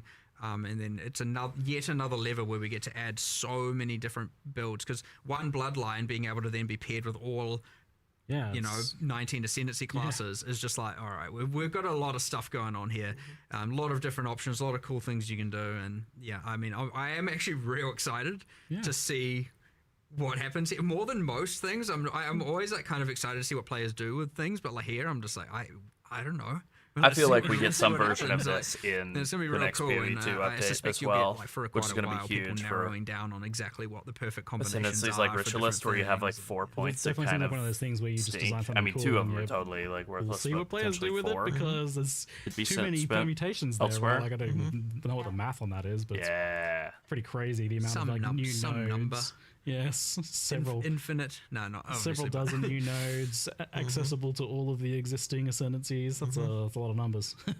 Yeah, I am. Yeah, I'm like thoroughly excited. I'm gonna I'm gonna just do the whole like, what boss do I feel like being this league? I'll just see if I can make that work, and then so I'm actually gonna go backwards. I'm gonna pick my bloodline based on what boss I want to kind of embrace the power of. Then I'll pick my ascendancy. Then I'll pick my I'll go from there. And then I'll pick my skill, and I'll end up a support character. I'm sure. Flavor building on this. Well, if there's no mercenaries, I need to be a good mercenary to my friends. That's my philosophy. Back to being mercenary again, eh? So this isn't tied to Breach League. The Keepers of the Flame. It's a core game feature, Elblin standard as well, right? Yeah, 100%. Yeah, yep. Cool. And saw someone asking about Forbidden I do Flesh want and Flame. I assume more- that wouldn't work with this. Not with these. High but that difficulty doesn't say content there won't be in some PoE future too. uniques that Oh, maybe yeah. do. I mean, We'll see what happens. an I don't really love Yeah, Delirium in that game scaling up to Yeah, 150 for though. more Forbidden Flesh and Flame. I don't know what I want to call But it. like, yeah, if your Alright, 16s continuing on being the balance topic from normally asking attainable around the without PoE corruption community, would be some of the more good. common things that just kind of come up was what the Oh, most hey, popular thank thing you was for just the, general thank you for the idea follow. of buffing Alts. underprivileged skills, like giving them some love. So you mentioned this idea of like looking at the worst thing in terms of ascendancies. Is that something you want to do with skills Yeah, as well? we're always there's a little bit of okay, well, there's a few things to go into here. Like for example, yes, there's obviously the core skills that are bad. Sometimes those are then enabled by something else going on, some other feature getting added, uniques, whatever. But most of the time, yeah, they're just, as you said, underprivileged. We've done a decent chunk of numerical changes here, mostly numerical. Some are, I don't want to say unsalvageable, but like, Damn. you know, they don't have the same level of different multiplicative scaling that other skills could get. There's not too many though. And they require more, what I'm getting at there is they require more of a rework in order to actually become, you know, truly viable. That being said, yes, there are plenty that always In the need numerical campaign, attack improvements. damage is just like way stronger than attack I don't know, and speed. then you got things like You change the tree around like like, the once you Trathan get gems, later right? on. Cool concept. You know, But 90% yeah, of them early weren't on really in the being first like seeing 2, any 3, use. 5 A acts. few were. I and mean, now really those all the are way through the going entire core, campaign, I believe getting the like heist is what it is. whatever it is, 30-40% But increased as attack meanwhile, damage also is full just balance better pass, than the so like hopefully 12, some 16 more come attack to the speed that you would foreground get there. out of those. and, you know, Yeah, I saw so lots on. of So buffs like, for those. yeah, but like, Nodes around the honestly, start this of is the like tree. a kind of endless task. It's like almost like you could just never stop. So like Yeah. we like to just do batches at a time and send it, and we try and do as many as we can. But like each require discussions. They can be quite time consuming. That's especially true in Some are Act more 1 obvious, where it's like, okay, obvious Asakaro just increase, doesn't and scale others with are attack like, speed really at do all. we want to do this, or do we It's a want to pool, you rework can only it? have And then one you get pool lost in a affecting rework enemies discussion. at a It's time. important to like cut the time. And it's like, actually, look, for now, No buff it. problem. We'll come back to it later. But yeah, like we get through as many as we can. We've done a bunch. You know, I could always say, ideally we'd do more, but like I don't think. thank you again, for there's the no follow, real endpoint Lunar. to that. So yes, sure. I wanted this patch to be very class centric in terms of balance, and like we did. Yeah. I would say we did a decent chunk, but it's. Oh, thank you for the know, follow, We didn't Finn. get to cover every base 100%. So obviously, like you got the bloodline classes, you've got grafts, which are character centric, and then we got the whole set of new skills and support gems, And for the some Prime changes sub. around that. There are Thank you a again. bunch of other changes, but yeah, like. It's that thing where I don't know if I'm ever satisfied. I always just want you want to I do think I have everything. the You wanna PoE hoodie. literally do I think it I all, got and you that never can. So like, hopefully there's a enough. while back. Certainly Not should that be I get a enough to lot shake of up the meta. opportunities to Should be wear enough it to make everything in feel fresh and Florida. some awesome cool new stuff. But like, It's you like a know, month. don't be It's like a month surprised out of if the year where a I'm like, particular ooh, it's person's kind of favorite skill nippy didn't happen to get outside. I'm gonna touched. wear the That's the hoodie. interesting thing about the skill buffs. And then it goes idea back is in the that closet for 11 you months. Manage to achieve these days very like there's lots of different builds, and they're changing a lot each league as well by virtue of like the new stuff that you're adding, like ascendancy changes or new skills or whatever. All that stuff is creating lots of new builds all the time. But when it comes to the skill buffs, I think it's more just Florida. about, like you said, like someone has like a favorite skill that Yeah, has we been live in languishing, Florida. some sweep lover. It's hot as hell sucks here. to Just crying see. still. It sucks to miss something, like because you see, because what happens when you buff 35 everything, then you get a lot Yeah, of like, 35 what about this? Celsius, And you're yeah. like, yeah, I know, I'm sorry. I don't know what it really is wanted today. to. It's not I that really bad. wanted to, and you know, and then sometimes we still try and just squeeze it in before the patch. No, we no, just try and it's get as many done mid-80s as here. we can. Celsius, yeah, I'm boiling but right yeah, now. like, again, it is Simmering. ultimately a resource game, and we do as much as we can. We really do, combined with both new stuff to change everything up.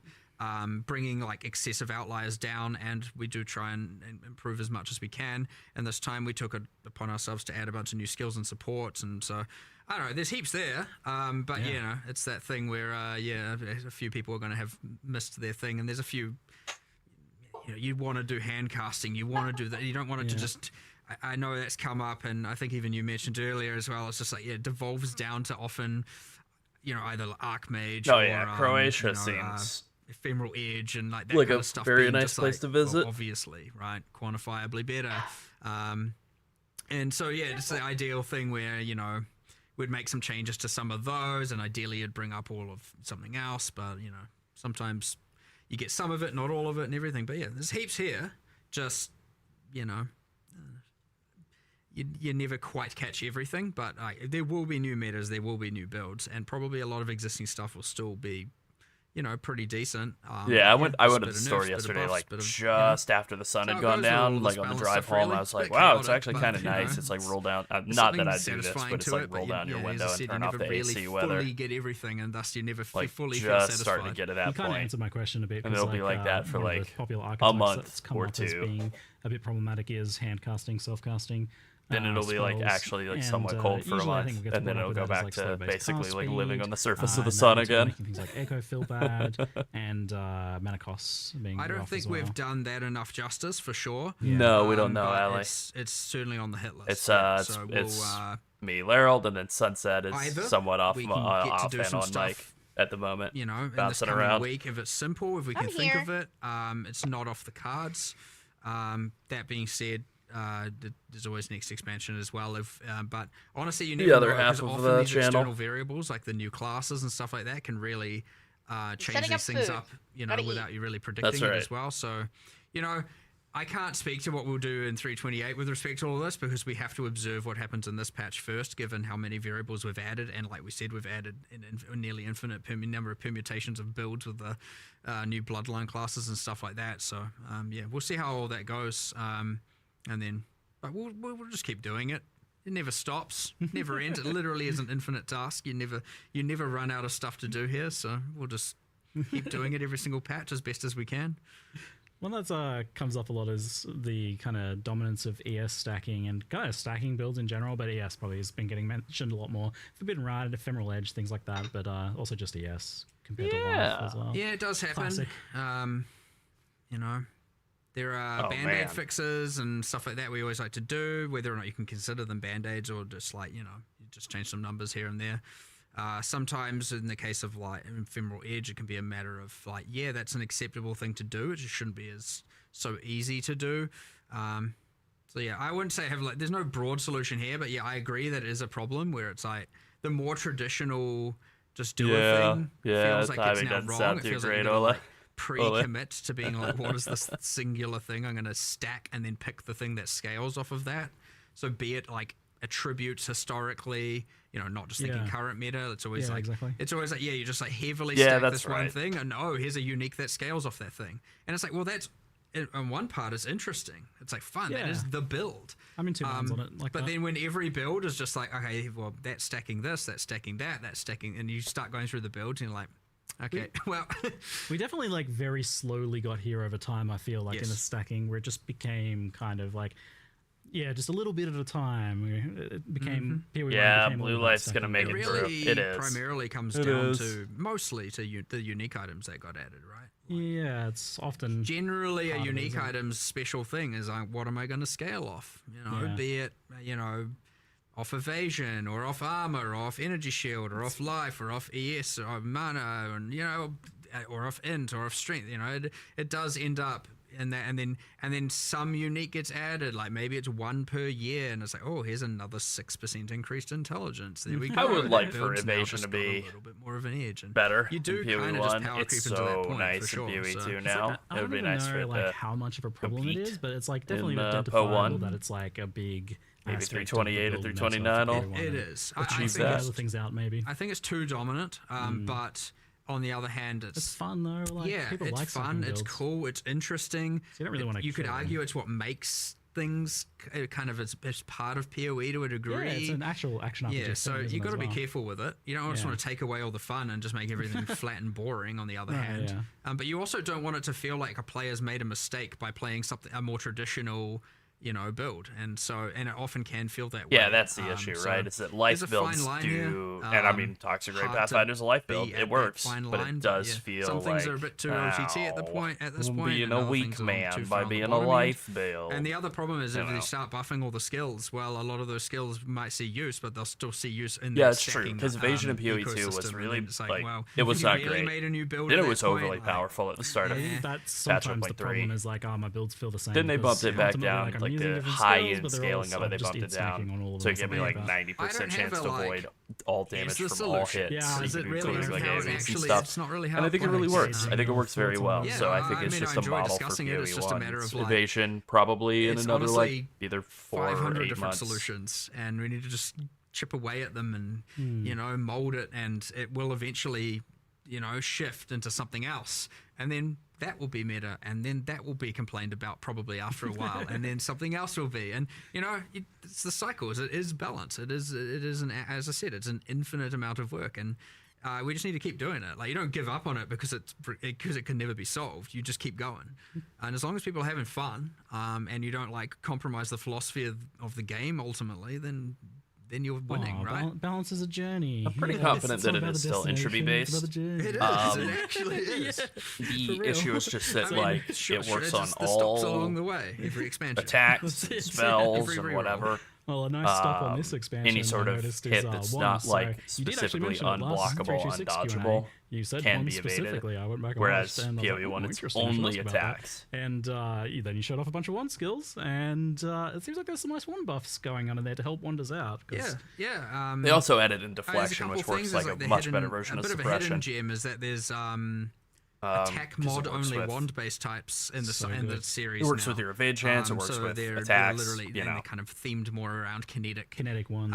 wands, and so because that's always been a bit of an annoyance. Like, there is a place for the hybrids, but that's been a bit of an annoyance. So now we get the like pure attack ones to help it a bit easier to roll for those builds. You got way more of a skill set to pick from now, and then I mean, generally speaking, the skills. They can be pretty hectic. They can scale pretty well. Kinetic rain is very hectic.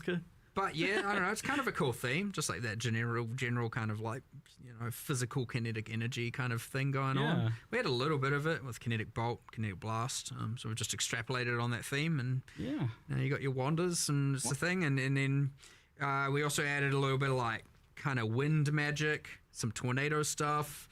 It's like a force wall. Oh, that yeah. you can Yeah, blast. And you can Force very wall, easily you get got- 100% like spell a little bit of suppression in inspired PoE by 1. Huntress from PoE 2 a little bit. Deflection. It has its There's advantages also- and I weeknesses. I walked think it's only upstairs the other day and 40% saw some instead of QA 50. playing, and I'm So like, there's "Oh, that. someone's It's embracing the way harder to tornadoes." He's cap like, that's not even deflection. half the tornado. Might not mate." even be possible. I was like, in all right, real- sweet, real all right. I was like, yeah, that's non-mirror PoE gear. 1, and I walked out of the room. I was like, all right. But it works on attacks, so I blasted You like know, Act 1 through 4 I yesterday. think it's good. On a Wander, and I was just like, man, this is so good. I was having the time of my life. Like, oh my lord, the new skills and the wands.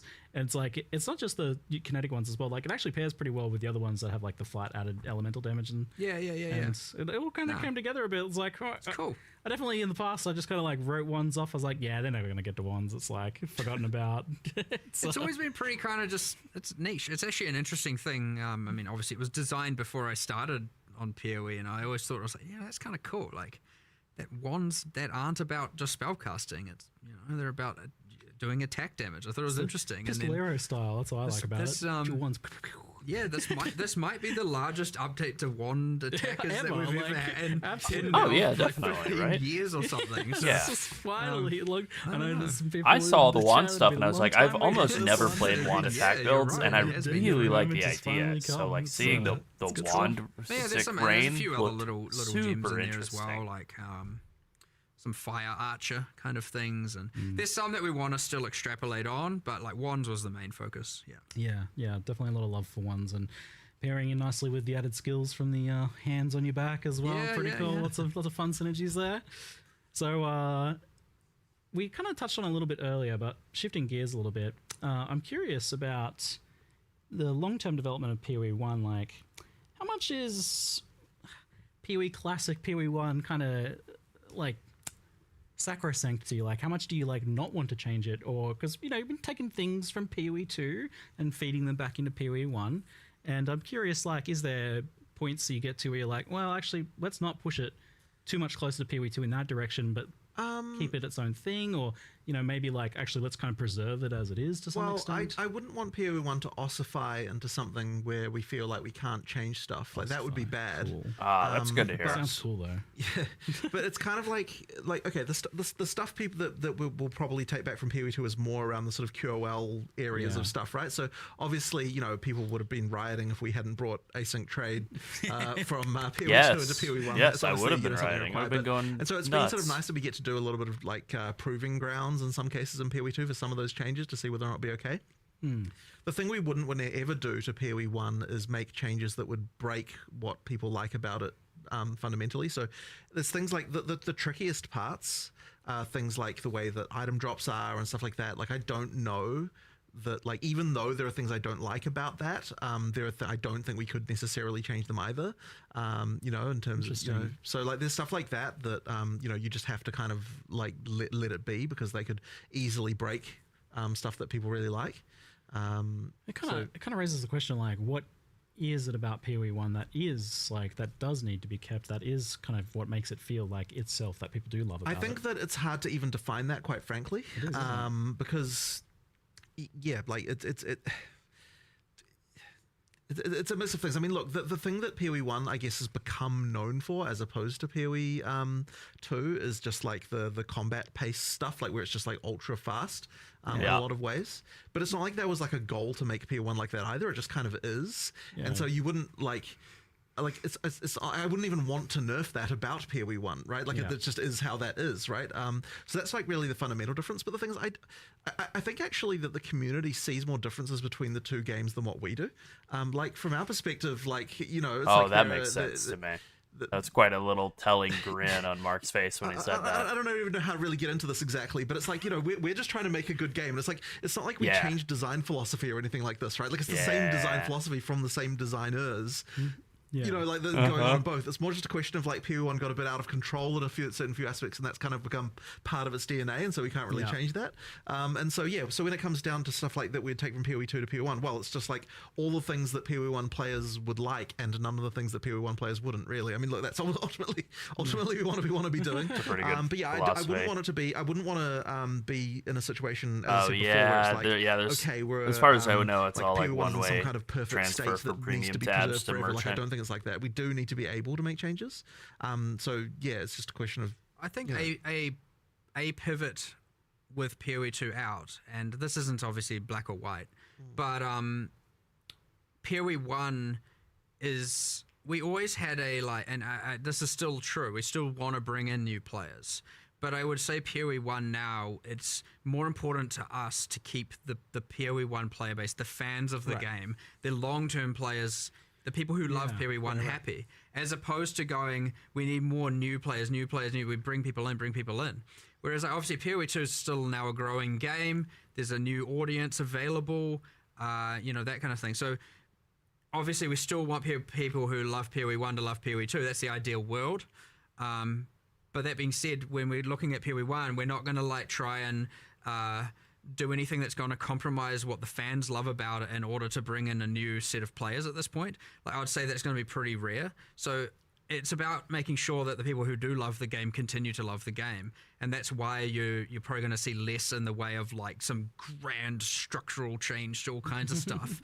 I mean, I think that's like a good philosophy for growth, though, right? Is just keep the people who are already here happy, and new people will come streaming in. I think making sure you have a good, popular game that people love will inherently bring people in, because people will see that positivity and be like, I'm going to give this game a try. Yeah, I agree. But less focus on bringing in new, more focus on keeping the existing fan base happy.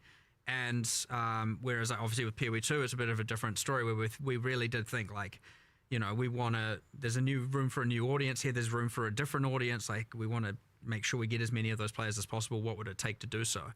But ultimately, end of the day, what that then ended up boiling down to, aside from obviously modernizing graphics, changing the feel of combat, honestly, the biggest change is just balance. I don't necessarily even think about it, I think, in the same way. It's like, I'm not thinking I'm making changes to bring in new players. I'm thinking, like, what are the things that I want to improve that I think that we can't change about PoE 1 because they are somewhat like you know, would be impossible to change just due to the game field changing so much. Yeah. And so, like, you know, like really for me, it's like, you know, I'm on a 20-year quest to make the perfect ARPG, right? That's my sort of like design thing. And it's like nothing actually changed between PoE 1 and 2 philosophically, other than just learning about some things and deciding, you know, I want to improve things in certain ways. I do think there is a little bit of an assumption that a lot of philosophical discussions occur with respect to, like, outside of talking about dexterity and stuff like that. Honestly, Yes, that continues. most of it is just like we're just kind of all get real passionate and just start coming up with real cool ideas of shit that sounds cool that we want to deliver. Like, we're not really having discussions about, like, hey, okay, today, Jonathan, let's have a discussion about how many new players we can bring in. Like, we don't do that. It's about, like, I'm trying to boil down what we are. You know, I'm trying to turn it into a philosophy, but the reality is the process is just like, how can we make cool shit? That's it. Cool shit that's fun, that doesn't like compromise things in too thing of a way. Things people will love, things people will enjoy. That is the ultimate goal at the end of the day. As I said, making whatever the visions are of this infinite quest of making the perfect ARPG. So, like, you know, it's always interesting trying to be like, how can what are the rules? What are we going to change? What at the end of the day, it's just like, well, I don't know. We'll just continue to make cool shit, and that's just generally what we're going to do. And so, I don't know. It's actually a little bit hard to try and I really want to see the patch notes. I feel like there's going to be some very scary nerfs hidden in there too. If it's cool, if it's fun, if people love it, then it's a win. And it's good that both games have a bit of room to breathe on their own then, because you can preserve the things that do make PoE 1 its DNA, but are objectively like limits to what sort of improvements you can make to the game. But I do have an important question for you both. What bonus should dexterity give you? Oh, jeez. You got a few hours? See, I know this is every time I come over here, I feel like this comes up. It's been going for a while, hasn't it? Oh, for sure. Dexterity. What do you get for dexterity? You still haven't solved that at this one, point, I just feel like nothing. Just nothing. It's just vibes. we just call it we rename it to green attribute. It just does nothing. It's an organic attribute. Like, very nice. All right, so still not solved thank you there. for the follow. So you did Forsaken mention Oni. asynchronous is going to be No idea about it's Trickster like- yet. They haven't dropped the patch notes. Initially, We've I was got like, there's almost not a question about an that, 'cause hour or it so. into PoE 2, it worked. I Was would there any love problems in move bringing speed. it over to PoE 1? Dex, although then they would Not tune it down, so really, to be everybody's honest. just super Like, slow. So you know, no. I mean, the fact that Don't PoE 1 give got them the gold ideas. already kind of meant that it can kind of work. But Yeah, the gold is a thing though. Like it is because of the fact that the gold is more scarce in PoE 1 and more valuable for other things. Used. More used for other things, yes. Yeah. So yeah, we had to do a little bit of balance around that. That's been Obviously, tackled then. but also like we do have to go through and assign gold prices to everything in the game. Because PoE 1 has a lot more different items and stuff going on. We did have to go through and do all of that. So yeah, it wasn't just like immediate. We had to consider, well, hold on, people. The gold balance already was kind of like, you know, tight. Like, so and it's in that spot of like, you know, some people are like, I want more, and you do want people wanting more, and so now all of a sudden there's this extra thing that's a cost, so we have to obviously account for that. What else was there though? I mean, ultimately it's mostly just I guess the console. Yeah, so you know, there's like the thing. So console previously had a kind of like trade board thing, which is made pretty much entirely redundant by this. So that old this trade is board way is better. getting ported over into this system now. So that's We're actually deploying that. Just a fun fact. We're going to make a post about it, but we're deploying that a bit. The removal of that a bit early because we need. There's like a thing where we have to get rid of it before the new system is put in place due to just like database migration kind of territory things. So we're doing that like a couple days early to remove the console trade board, and then a couple days later 327 releases. So there'll be a little bit. We'll do a whole post about that, just about what happens to those items. You don't lose your items; they all get put in remove only tabs and all of that stuff. But yeah. Well, Yeah, I'll of tell course. you, for the PoE 1 only players who maybe haven't tried it in PoE 2 yet, it's been pretty phenomenal. Like right. The asynchronous trade is definitely like a massive quality of life improvement and very, very pleasing to use. It's oof. Oh yeah, async trade like We completely. have a bunch of UX improvements we I still wouldn't need say to like make saved. to it. You know, The it's last got its- PoE2 it's got league its for kinks, me so because like, I wouldn't want enjoyed people it, to think but just because it's Sure. porting It was that we're a- seeing it was as, a as hallmark perfect. of a really good You know, I know PoE2 people league. have brought up having And saved it's gonna be searches. the highlight of this. Being able to rapidly, Probably like, very you know, good PoE1 control league as click well. or control right click your item to automatically search for that Oh, item. yeah. and, We're, like, we're getting that feature, right? I think they even That's maybe. incredible. yeah, I'm if talking you're about getting things that. that Yeah, yeah. are in progress. Like that's actually wild that you're like potentially getting that. That's Yeah. It's very. I know everyone wants. Is that going to be in time for PoE1's release? I'm not sure. I actually haven't followed up on the exact specifics of that where that's at, but if not, it'll just be mid league or something. You know what I mean? Like we'll try as soon as it's done on both games, it'll get deployed. Since you're on it, was there like a reason why you can't mouse over items in like your sold items log to see what they were? Like I like that information to be like, oh, what was that sold for 2D of? Tried that, didn't we? But it doesn't. You I can't don't see the item. you only see remember, the but it name. might have been that it would require storing the item, which It might have would. been a We pain. discussed I think it was something originally like that, allowing yeah. that. I think. Yeah. I remember discussing that before doing it, and we were like, "That would be cool. That would be the thing we want to do." Probably doesn't store it at the Yeah. moment because it's Imagine like there's a could tech thing for that, there's yeah. like- yeah, it's not like I mean we could probably do it, but Okay. yeah, it Potentially, probably should. potentially on the cards then. Yeah, Yeah, yeah. it certainly would be nice. Like I like that feedback as a seller, Right. but I certainly love logging in the morning to all the currency and seeing what's sold for what. But effectively, I think that like trying to improve the kind of price check experience would be Yeah. the thing that kind of like the next frontier of like the in terms of the in-game UI yeah, trade like, searching what would sort of be stuff. the next slippery slope to slide down to? Like, Yeah, price as checking. long as we don't all of a sudden have like stock market esque UIs. No, and I don't think game we're not stuff. I gonna think- get that. Like basically, we have to find a way to do that stuff that doesn't get overcomplicated. Yeah. So like but then that's the tricky part. Like trying to improve that. Yeah, I know we've talked about that in the past, like how far you would potentially want to push that, and like Right. I think there is like an interesting I think like, the gold opportunity you guys have cost to of, be able of to trading things help make that, kind like, of much serves to more kill a lot sane of for the players. bot Certainly what it is now to implications price of check them an like item. wrecking It's a the very complex economy. affair, typically. So Because it's it is a interesting that it's on the non-trivial cards, that gold that's something cost you're to buy and exploring, sell pushing items. further, not just kind of leaving. But yeah, as but is. I don't think that's going to come all in one grand moment. Like I think it'll be, yeah. so yeah, like so this time it might be just being able to. I can't remember what the modifier keys you have to hold is, but there's some modifier keys you can do to like effectively search for the item that you've got under your cursor, and open up the board and see it. Nice. I want to.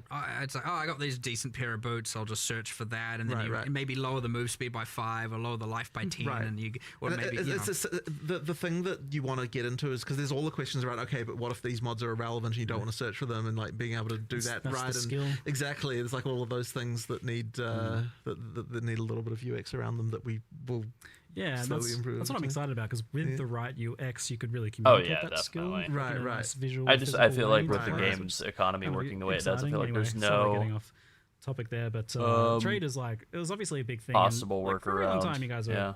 rightfully afraid of like what would be the economic implications of this? How would it affect gearing and progression? And like, I guess like firstly, what has been kind of the use rate of asynchronous trade? Like, how have people been using it? So we were checking on this recently. I think that you got them to look up the numbers on that, and it ended up being around 50-50. just under half were using the new system in PoE2 so far. I expect that to go up over time. They did say that they were Is rebalancing this, the compared amount to of the gold existing available stuff, and or- costs well, and it's stuff. just compared So to people using normal we'll see. trades.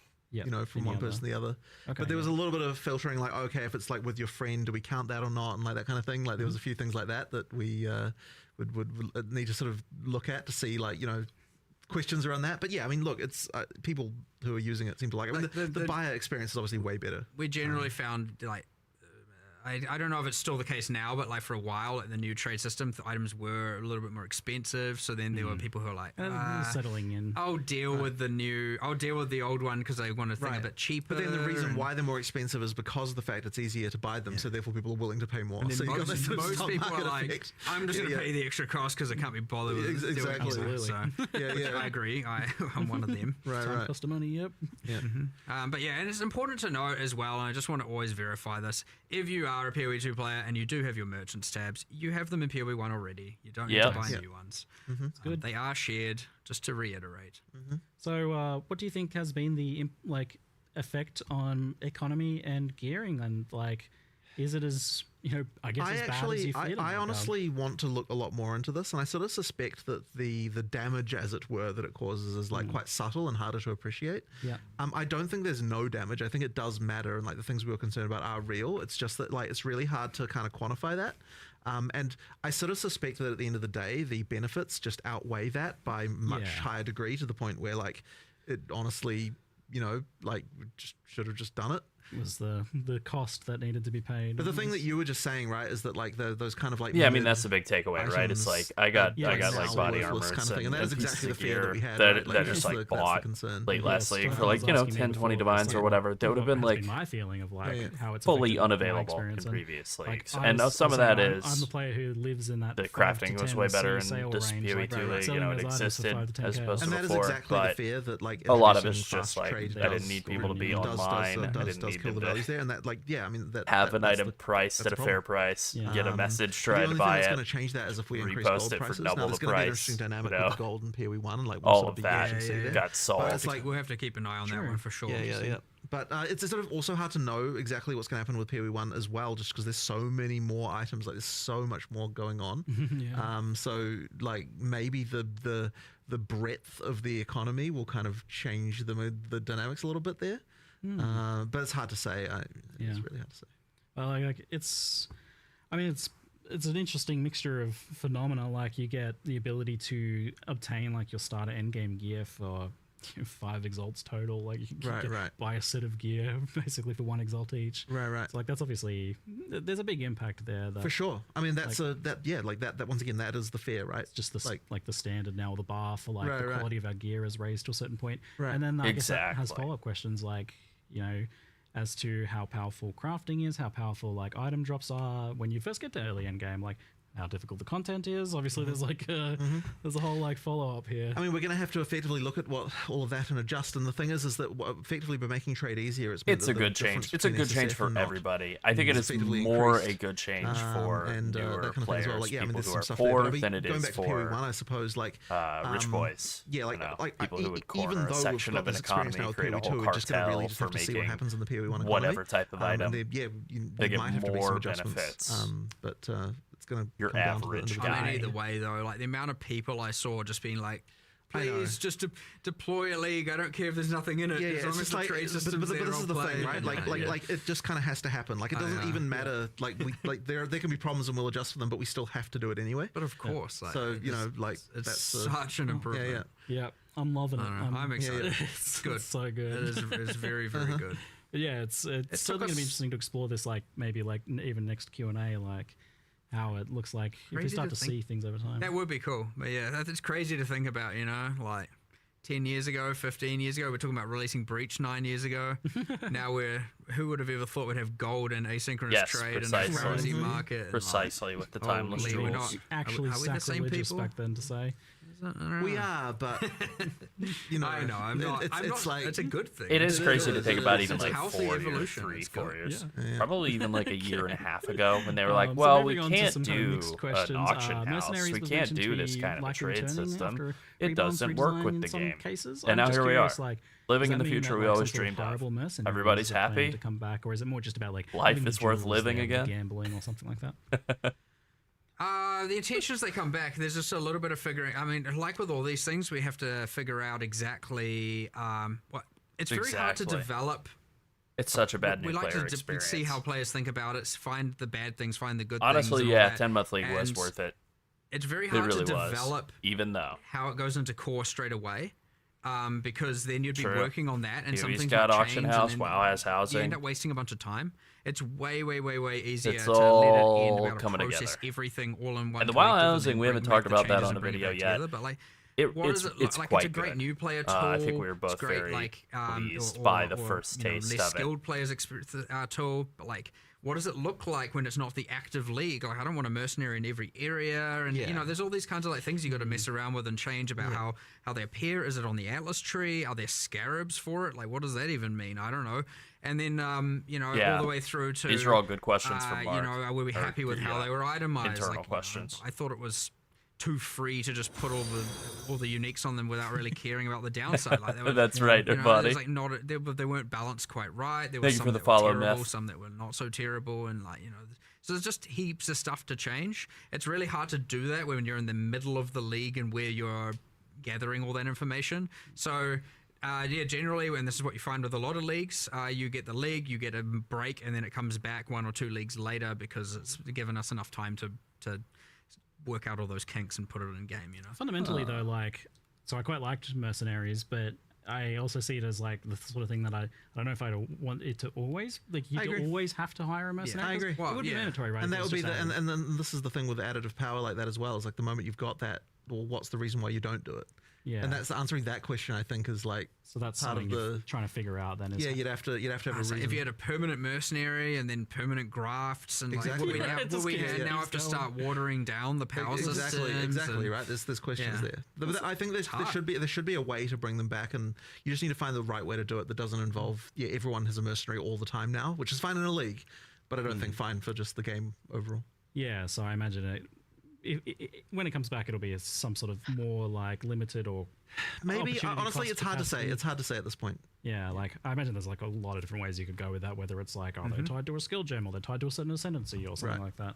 Right. But I mean, it's a cool design. Like it would be cool to have them back in some capacity. Yeah, no, for sure. I'm sure they will come back eventually. It's just how. Yeah, we already said they were, so they are. Yeah, you promised when you said mercenaries. Oh, and that's the grass, rough. And I was like, That's real what's that rough. game with the giant rolling ball that just sucks up all the entire city? Like I was like imagining Exiles. New just kind season of coming out D4 is time. like Yeah, 6 no, hours just long. turn the game into Yeah. just like everyone's an auto bomber. You know, with all their just like league mechanics just killing everything for them, you know. Katamari, thanks, Charlie. That's the one. Yes, giant Katamari ball exiles. So we did touch on gold. That was good. Heist is mentioned as getting the Trathan gems added to it to give it a little bit more. It got some nice quality of life improvements. But something that I saw that was an interesting question was. So at one point, Heist had these like extra modifiers you could get on contracts to like make them more interesting, and they don't really have anything like that. And I would go so far as to say right now, Heist doesn't really have any decision making. How do you guys feel about the state of Heist overall? It's not good enough. And this is the part of the problem is we were having. It's like, we want to do this kind of like mid to grand rework for it, like make it better and change this and change that. And then that was honestly what was holding up that QOL change, where it's just like, Right, because yeah. we also were like, we'll design it out such that the rogues don't have the levels, and it was waiting on that, and I was like, okay, look, at this point, it's been too long. We don't know when we're going to be able to do this. We can't say with certainty, because again, the same resourcing limits, the same argument as Charlie. The answer is the same as everything. We have to pick our battles. There's more battles than can be fought, and so and the same thing. I was like, okay, well, look. If we're not doing this anytime soon, then yeah, we should do this. Yeah, this we quit QOL Diablo change 4, and, I think, within the we'll first make week of little playing it. incremental improvements to them all the time, but yeah, it's one of those ones that We needs some love for sure. And got through the it'll come acts or eventually. whatever the We cycle campaign of through day everything one. eventually. Got the big fat nerf, day I one just- nerf, when early access day one yeah, nerf you to never know. our You never know classes, with these which things felt awful. we assess the battles every time, and we try and pick the Then we best got what, fought like ones. a- And I I know don't there'll know, be we some did a people bunch who of are like, dungeons or "Heist whatever should the be hell your they were number one called." priority battle." But like, you know, I don't think that's the majority vote right And now. then we were like so, going you around know, clicking we try and statues, make and we sure were just we- like deeply bored. Heist is a tricky going one around because, like, getting, I think like, it always permanent suffered a account bit of an buffs, and identity just and said, like, mechanics you know what? issues to, like, think what I is might it be supposed done. to be? Is it a stealth thing? Is it just Yeah, run me through as fast too. as you can? All right, What's the great. decision? I know for that'll sure, do us. But it's also like Never log back in simultaneously, again. It is quite well loved by the people who like it, and it had like a lot of flavor and cool characters and stuff in it. Like Yeah, that, so yeah. Well, it seems worth It's salvaging. definitely rich of character. Yeah, I mean, I figured it involvement, would have to be NPCs better and now than lore it and was stuff at, like that, at so launch, but it's it's just nice, and it I named my sucks. daughter after It one was of the characters, so- you better save them. it was such a step down from Diablo 3, which is Who was it? Was crazy. it, was it Talina? I was going to I was going to suggest one of the crazy character. that would be This is Sunset's bit more than mine, but Well, I don't know why you named it. it was that. very much like they That's tried your to choice. take like a lot of fan, World of okay? Warcraft components